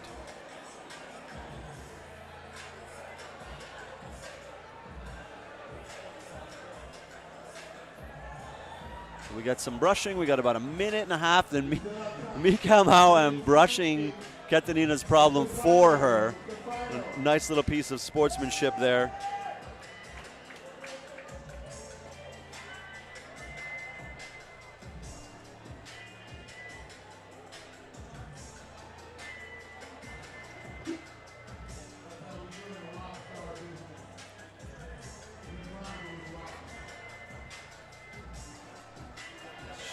One minute. A good shakeout. Yeah, over a minute to go.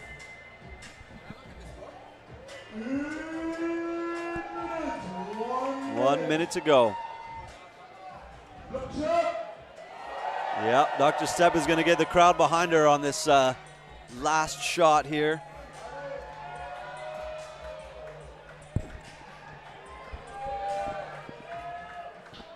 Katerina Sarwan, what do you got left? What do you got left for us?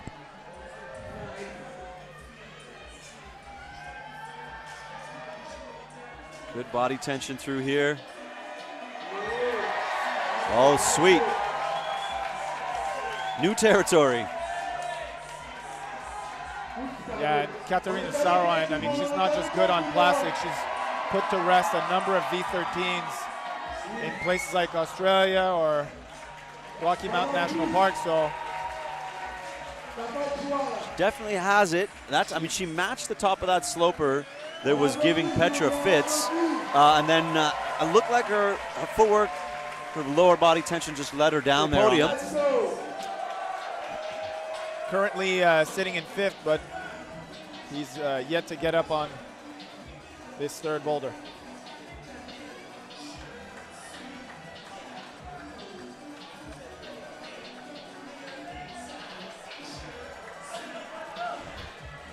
Right now, one top puts you on the podium on the men's side of the field.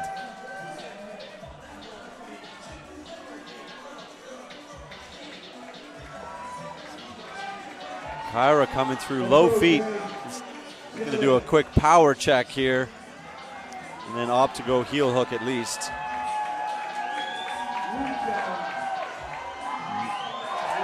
Choosing not to match.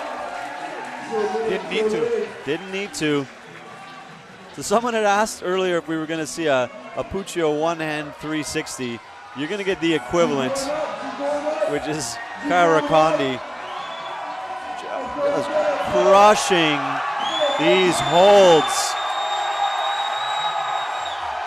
Looking for the feet and not needing them. Wow.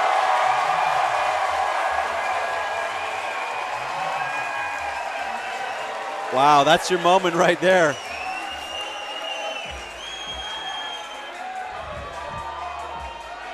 Yeah, I mean,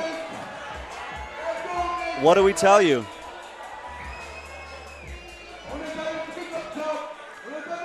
Nathaniel is making decisions here. This moment of choosing how to come off this hold. And it's really interesting how he managed to get his left foot on that hold, lower down on that big hold, because everybody else did not manage to do that. They didn't manage to get the switch. We were busy watching Kyra flash that. So we'll see him. We'll get to see him try it again. So we'll see how he did that forward piece again. I would suggest that you won't see a cleaner flash of a powerful boulder than what we just saw Kyra do. Well, it wasn't actually a flash. It was her second go. She slipped off her first burn, but true. You know, she still gets the stop points.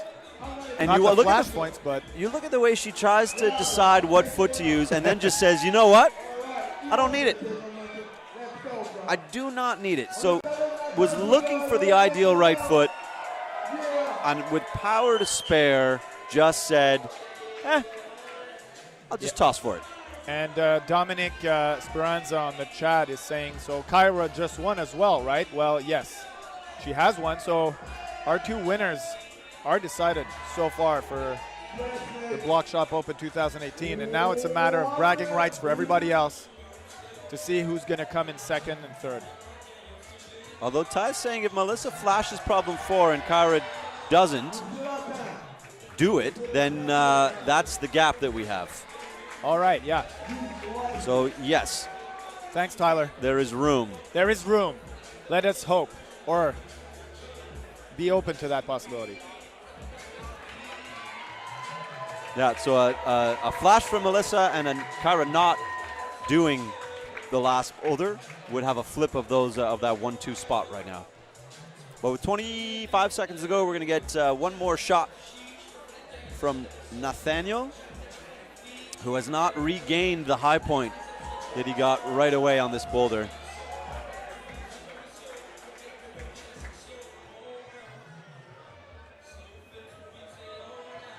So very careful now, no slips. Gotta be cautious. He's on the plus. He's on the plus. It's happening now, bro. It's happening now. Go, Nate. No, so not going back to his original foot beta. So you know what, Nate? So feeling the burn as we watch the smoothness with which Mikael did this. This step through, I assure you, hips out like this, the smoothness that he did this move, that takes a lot of core tension. Amazing. Big smile from Kyra on her top. So we're down to our last boulder. We finally get a look at the way these two stalactites are going to climb. And one more powerful boulder for the men. So, and Dr. Step shirt off. Showing us his b-boy honed body. Yeah, that's true.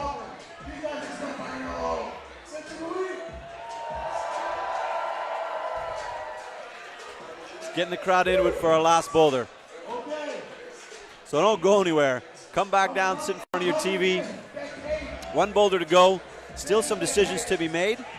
So yes, we have a winner on the men's side, but we have podium spots up for grabs, and we have room on the women's side. So for the gentlemen, right now we're looking at Mika Maiwem in first place, as we discussed. Jörg Verhoeven with one top in two zones, and then Seb Lazur with no tops in two zones. So a flip here, Seb could podium to second place with a flash. And the decisions from Jörg not to get to the top of the zones. Oh, we're going to look at the list. Sorry, we're up online with it. So there's room for Katerina, Petra, and Melissa to shuffle around.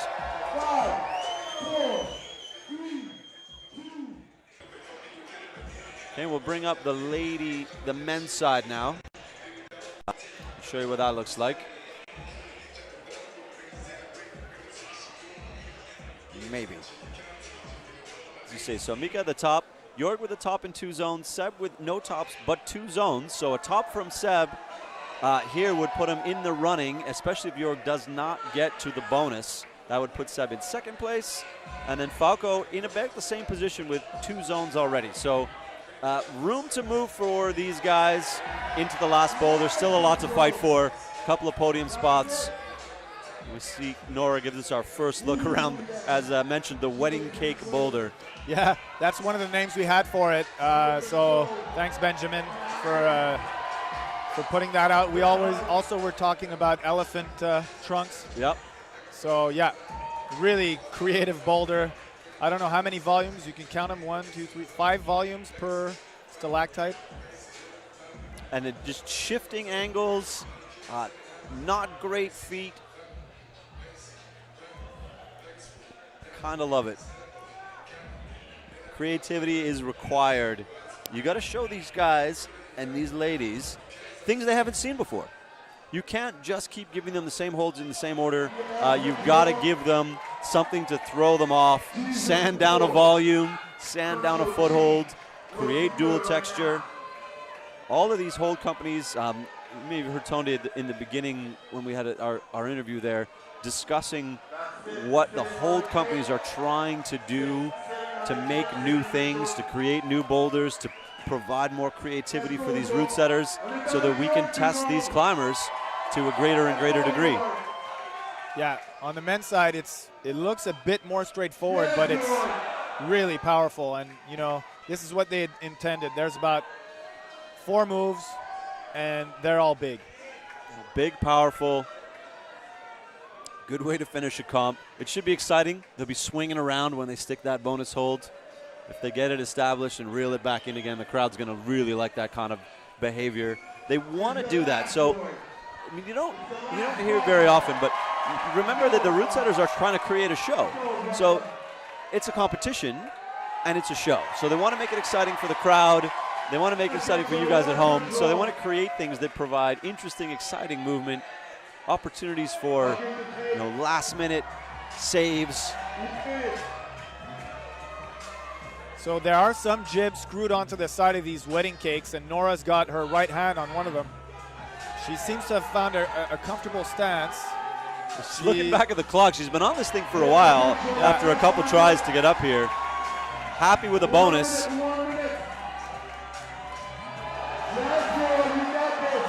Oh. Oh, and Jorg has just stuck that just as Nora was swinging out.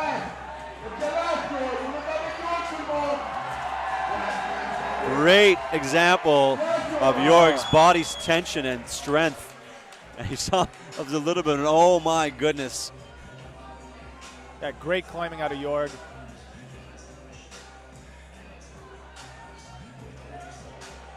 You guys are comfortable on the plus. You got it on two.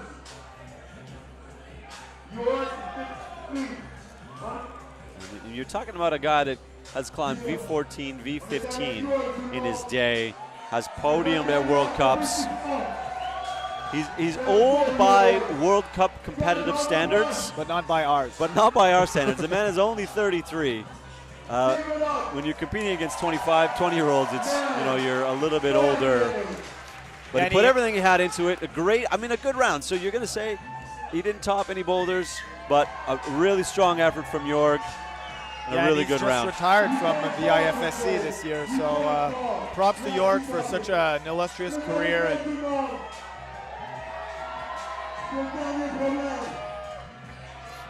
And here's Nora making her way back up into the bonus. Great work from this 14-year-old tonight in front of a really big crowd, climbing against some really heavy hitters. Yeah, good job on Nora Chi for just. All right, Alyssa Weber and Ray Hansen coming out for their last show of the evening.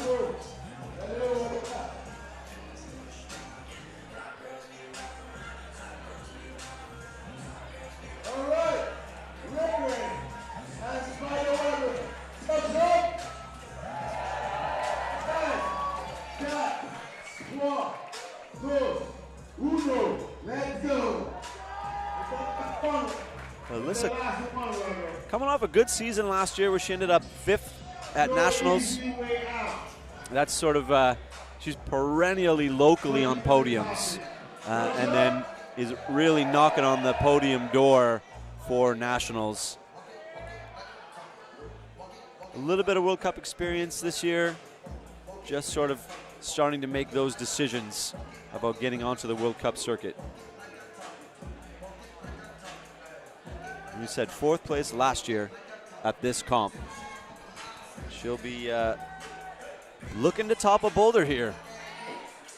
Well, they're looking good. Stepping on those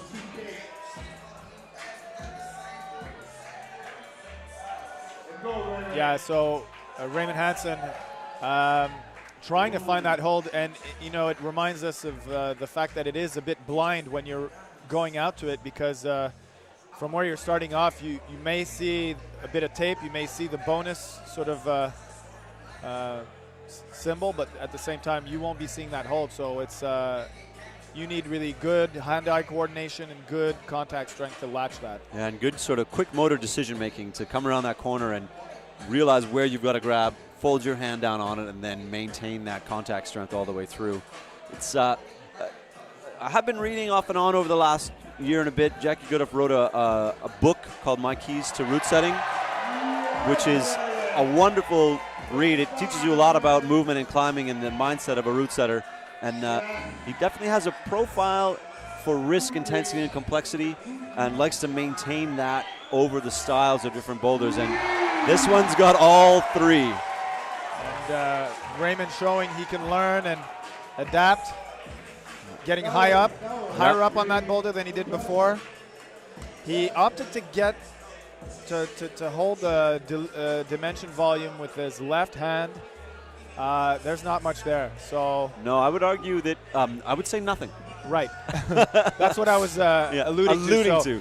So I think Jorg's beta that we saw, but that he didn't manage to actually do, which is to get a deep drop knee in, would probably be the best bet. And then just jump out. Right. So no need to try and control statically into that second last right hand hold, but just to jump through. So Alyssa making progress.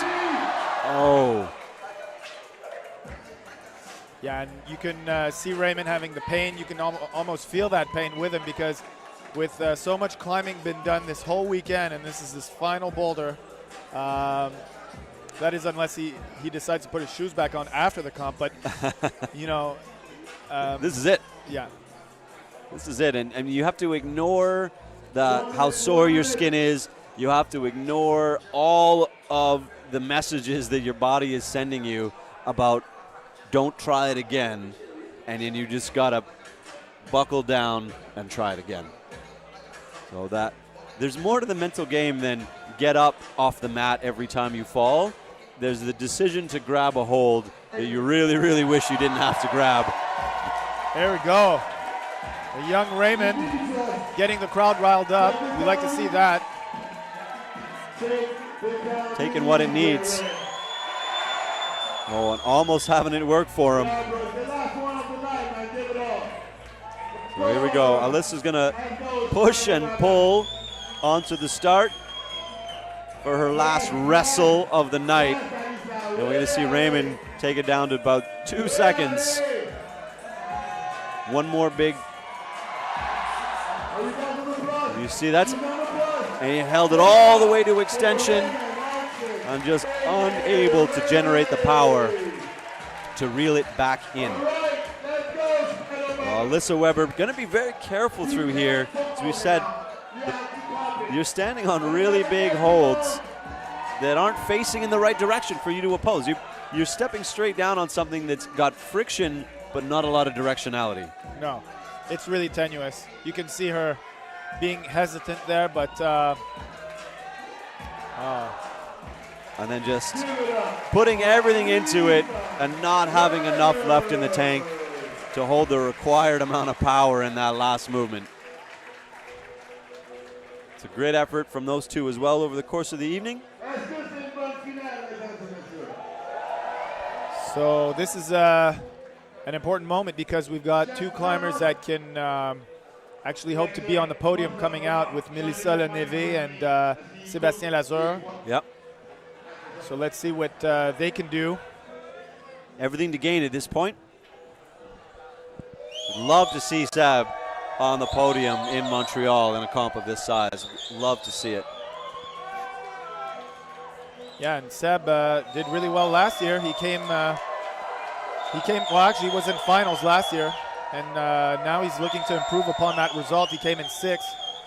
So trying to protect home turf. Yep. And there's a little pause here while they're trying to work the crowd up a little bit before these two come out. Not that they need any working up for Melissa and Sébastien. Yeah, but we're...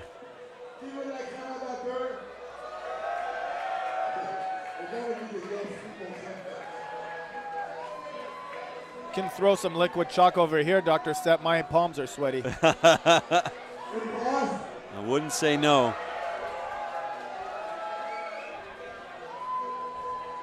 Palms are sweating from all this intense sports action, Pete.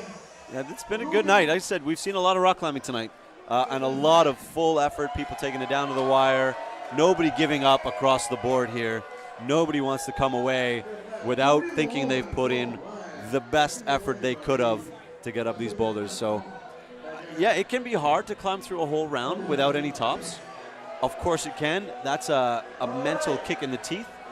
But everyone has showed really good poise through the entire round. Everyone's come out smiling on every boulder and basically looked like, you know what, I might not have topped before, I might not top the next one, but I'm going to put everything I have into this try and this boulder every single time. So, love to see it. No complaints with how well all of these competitors have performed this evening. They put a lot of love into it. Sébastien Lazure, Melissa Leneve,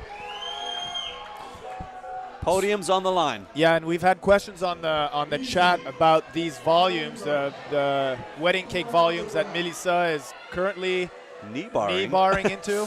Well, you know, they're from Délire, climbing gym in Quebec, and that, you know, make holds and volumes. So props to Délire for making all these great climbing tools and holds. And keeping it interesting, right? Yeah, absolutely. Providing new options, new ways to create movement. And it's interesting to see Melissa's beta because instead of opting for perhaps a more, you know, feet out option on the right stalactite, she's decided to really she's hugging it. Yeah. Wrestle that left one, and yeah, it came peeling off, but what an effort.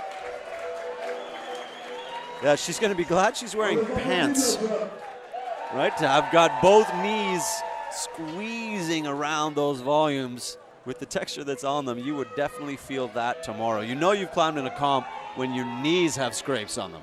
Right. Seb ruefully looking at his fingertips. He's got a small right-hand crimp, and the bonus again, if you come off of that, you're going to feel the size of that crimp every time you miss it. And see the little puffs of chalk come up as they miss. Alyssa really staring at this thing with that, what am I going to do to put in less movement than last time to get to the same place? Yeah. I can't say this is looking like the easiest beta, but she's proving that she's got a lot of pebble wrestling skills here. Yeah, and incredible contact strength. The left hand, there's nothing there. She has a thumb catch and a very small crimp on the side of that volume. But it is not that good. And then she can get her left foot there, finally one foothold. Such a huge battle by Melissa Leneve. Yeah. She's gonna drop a heel hook back here.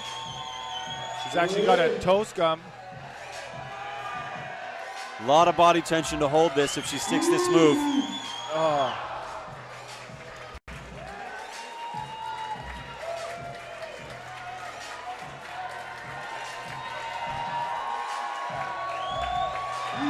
Oh, Seb swinging on that volume. 1 minute to go. Yeah, he's feeling the pain, just like Raymond before him. Skin must be, you know, not in a good place, and this is the last minute. Yeah, and he to keep a swinging shot at third place, he's really going to want to establish this bonus. He's got to stay ahead of Falco and Nathaniel, who've got a shot with a bonus to get into third place. So Seb, with 33 seconds to go, needs to stick this bonus to maintain the best hope of a podium spot. And Melissa's going to wind it up, get the crowd going. A little bit of time to go. So they're both going to let it wind down. You can probably hear how loud it is in here. Crowd favorites pulling on for their last try of the night. And that's going to do it for Sébastien Lazure. So no tops, but a great round from him. Very close to boulder number 2. Melissa is just wedged in there. Yeah, and she's got her right hand on a foothold, and wow. And a little display bump of tenacity. match. Yes, that's the good word for it, is tenacity.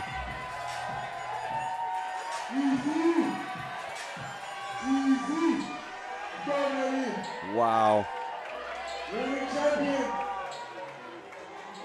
And the amount of work to get that left foot onto the foothold that you really do need to get past here. All of that effort just to get established. Trying to... Wow. Stick with the toe hook. What's left in those shoulders? Melissa Leneve. Managing to try to rest. Oh, You can't try a lot harder than that.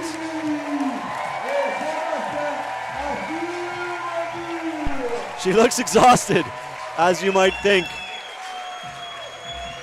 And then a beer. yeah, that's a well-deserved beer, folks. The crowd loving everything she's done so far, and I don't think she'll be winning this time around because Kyra Condi is unstoppable. Yeah, and we got Petra Klinger already ahead on attempts. So that's Melissa going to remain in 4th place. Alyssa and Nora are going to be 5th and 6th. And now we're down to Petra, Katerina slugging it out for the podium spots.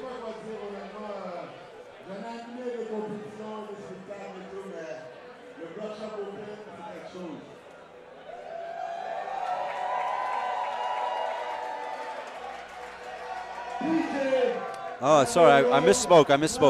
Melissa Leneve currently sitting in 2nd place with Petra nipping at her heels here.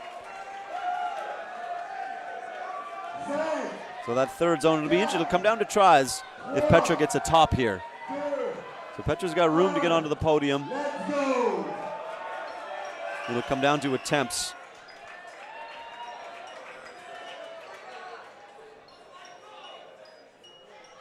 Falco planning his approach. It's been a while since they looked at these boulders, so they're going to need a little quick reminder for sure. Falco can get himself into a podium position with a top here and put himself in a great spot for 3rd. Maybe even 2nd based on attempts. It's just hard to read the app the way the scores are put in, but Falco definitely has room to get on the podium, 2nd or 3rd place, and I think there's definitely still room for Nathaniel Coleman to get in there as well. But lots to go down. Lots to go down in these last couple climbers on these last boulders. We watch Petra fight her way around these wedding cakes. Yeah, and she's opting for the stemming beta we've seen Nora and Alyssa employ, which I think is definitely a lot less intensive than what we saw Melissa use, and she's found a sort of comfortable stem in there. I don't know how comfortable it is though, but maybe comfortable is not the right word. It's secure for now, and then how easy is it going to be to extricate from? She's got to reach a long way to get her left hand on that hold. Yeah, and you can see the left foot jib out to the left of the left-hand stalactite, so that's a key foothold to be able to get to the bonus in a secure fashion. Yeah, so she's wedged in happily, but really got to work hard to get back out onto the face of this volume. Yeah, just a bit out of reach of that little jib, a bit of an undercling sort of pinch. Moving inches at a time. I don't know if she's seen it though. Or it looks like she's thinking about going straight up. The bonus, yeah.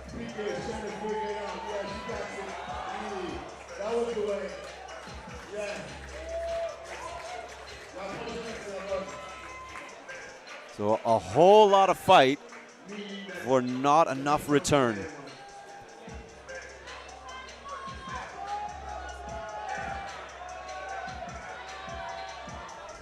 Let's go, Falco. Falco, maybe a slip, maybe running out of gas. He definitely looks tired. Yeah, still a minute and 10 seconds to go.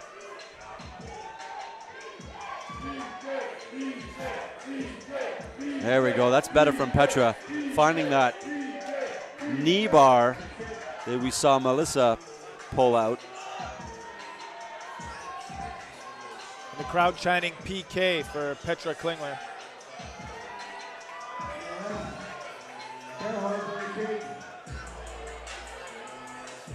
So Falco trying to go right hand, sort of as he runs out of ideas on boulder number 4. So So Petra. Knee scum, double knee scums, but it's working. Yeah.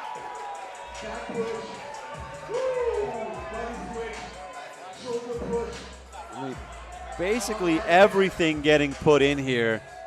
Shoulder jam, knee scums. So as intended, these two big volumes are forcing these women to just wrestle their way up this fourth boulder, and it's just burning time and energy every attempt. Yeah, and we're out of time now, so that's it for Falco. Meanwhile, uncharted territory for Petra. But that heel hook sticks. Will she bump or cross? Oh my goodness. Wow. She'll chalk, I guess, is the answer to that question. So she's getting a toe hook there. Feeling confident, I think, wow. to be able to chalk up both. And looking smiling. At the crowd. Oh dear.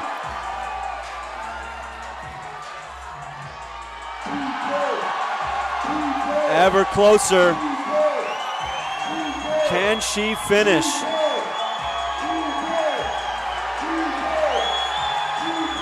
Wow! Oh, she holds the swing. Oh my God, that my was goodness. An intense top. That was very tense. After smiling at the crowd, slipping, and then still needing to make more than 2 or 3 movements. Really good effort.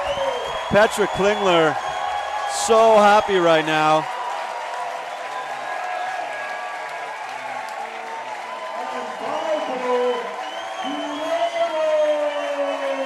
And what's great is that she hadn't even touched the upper section. Uncharted territory. Yeah, up until her last go, and just completely improvised, smeared, pinched, and wow. Heel hook where there isn't a heel hook. Yeah, look at her just wrapping her arm around. That's a great replay, you know. I think she's well accustomed to these big holds, and as she's seen them on the World Cup circuit, but wow.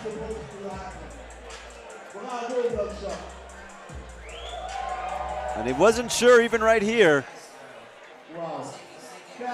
And then able to hold the swing.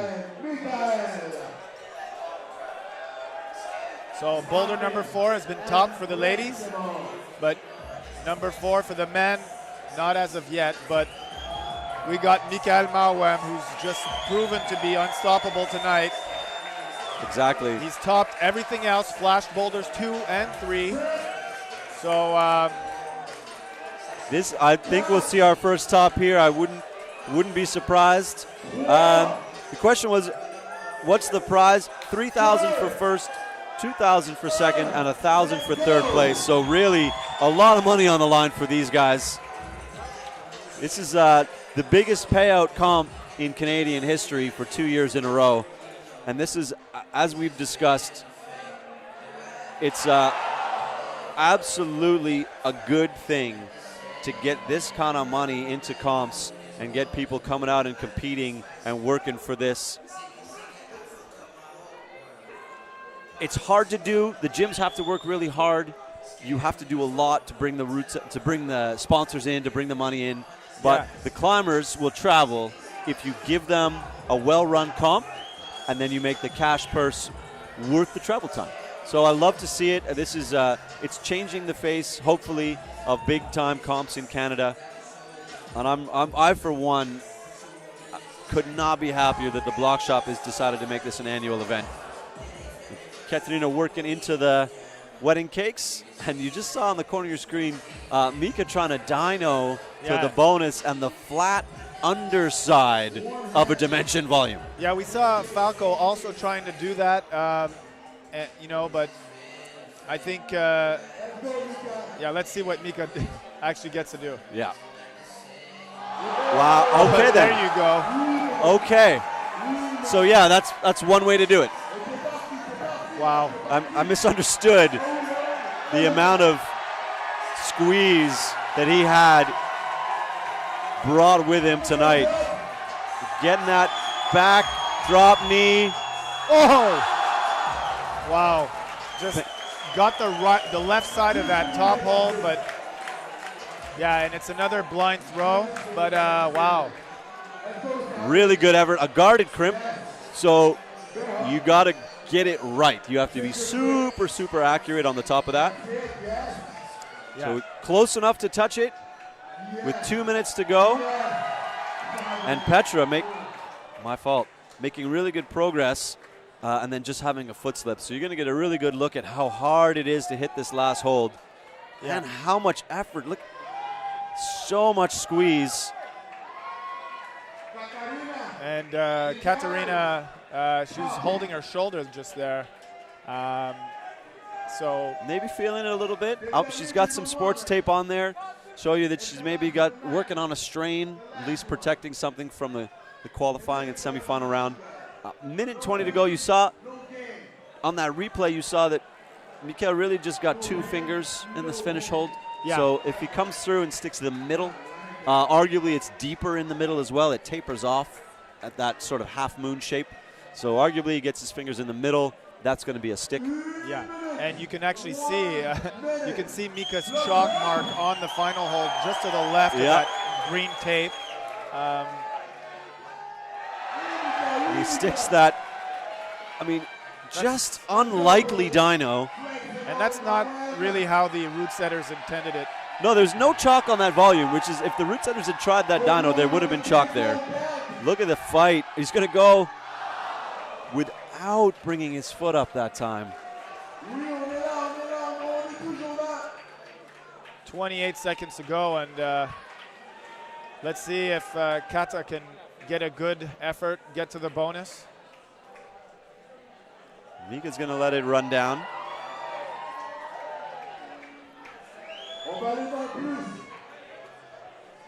Yeah, wise choice from veteran Kata. Yep. And meanwhile, there's no such rest stance on boulder number 4 for the men, so Mika's got to go all out for one last time. One last time. And you know what? He's won this comp, so this is for style points. Yeah, this is for, he changed his body position to get up higher. Oh. Everything into that last try from both of these climbers. Katarina coming off, past the bonus. Mika Mawem going out in style. Very, very, very nearly. And gets his sticking beer the too. last move. Well deserved. Well deserved beer. Don't shake it too much. You need to drink that. All right. So the last 2 climbers are coming out here. We've got Nathaniel Coleman and Kyra Condi. And it's confirmed that Kyra has won with 3 tops. No one can reach her so far. But we can have Nathaniel Coleman on the podium with a top here. Or, actually no, we can get Nathaniel Coleman on the podium if he sticks to the zone. So Nathaniel with a stick of the bonus will get himself 3rd place. And Kyra is doing it for the gravy. So, in her style that we've seen so far over this weekend, I would say that she would have no problem with the top of this boulder, but let's see what her wrestling skills are like on the bottom of this boulder. Yeah. Oh. Last 4 minutes of the comp, ladies and gentlemen. Thanks for sticking with us. Bloc Shop 2018. Kyra Condi, Nathaniel Coleman. Yeah, and stick taking around us home. because we'll want to have some parting thoughts with the champs. Yeah, we're going to have room between the posting of the results and the podium. So if you stick around the live stream, you'll get an interview with each of the winners. So we'll get that out for you right away. We've asked them to come over. So hopefully they remember that they made us a promise. And we'll get Mikael and Kyra over here for interviews before the podium. So you get some insights from these guys, how they feel after a round like this, on a win like this. So Nathaniel might very well know that sticking the zone here will give him a podium spot, depending on what he thinks has gone before based on the crowd noise. But of course, what he wants to do is top the boulder. Right. That's $1,000 on the line for Nathaniel. Yep. So When's the last time that you had to stick one hold for $1,000, Phil? that's never happened to me. It's never happened to me either. I've got a couple of side bets in the gym for $1 a shot, and even that's too much pressure. So Kyra moving very cleanly through the bottom. Wow. And just body tension like a board through here. Yeah, toes coming with ease. Really impressive. Really impressive. With the comp already in hand. So Topping all 4 boulders. she's had an unstoppable weekend, like just climbed the top the 4 boulders in the semis, top the 4 boulders in the finals, flashed 2 of them. Really good stuff. She's really glad she made the trip.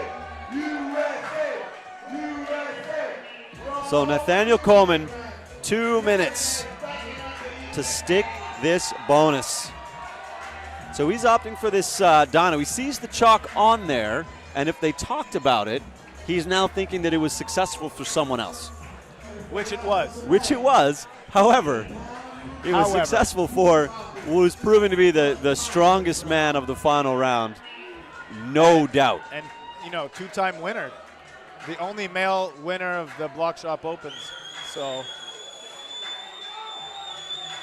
the crowd is just going to hum its way along until he sticks that. I think then we'll just hear the roof go off in here. You got a good replay at the smoothness.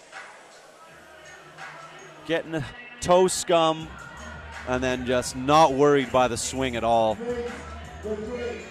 yeah, that's a great replay. We've had an amazing camera crew here on the production side of things, making all those images available to us. Yep. Nathaniel trying to heel hook the unheel hookable. 42 seconds left. Crowd Last getting man worked up. standing. Crowd getting worked up for this. Painfully close. He's again just 1 stick out of $1,000. So I would take that. I would right down to the wire. 10 seconds to go. Get one more. One more try. He's going to go for it. Let's go, Nathaniel. In my heart, I want to see Seb stay in 3rd place, but for excitement. Oh, wow! Oh, wow! Nathaniel Coleman at zeros makes the stick. Can he reel it in for a top here? Crowd is going crazy. He's making decisions. Just gonna jump. With everything on the line and no time on the clock, Nathaniel Coleman showing you what it looks like to dig down into the bottom of the bag and pull out every last ounce.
second place, our new discovery, the one and only, Petra, Mika, Kat.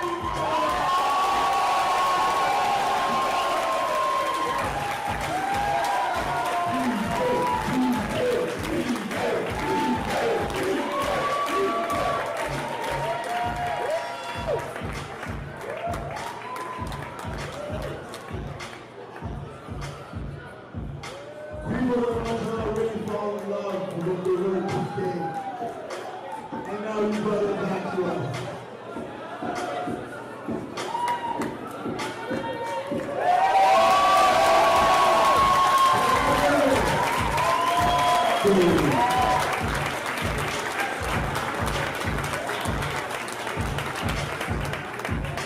And in first place,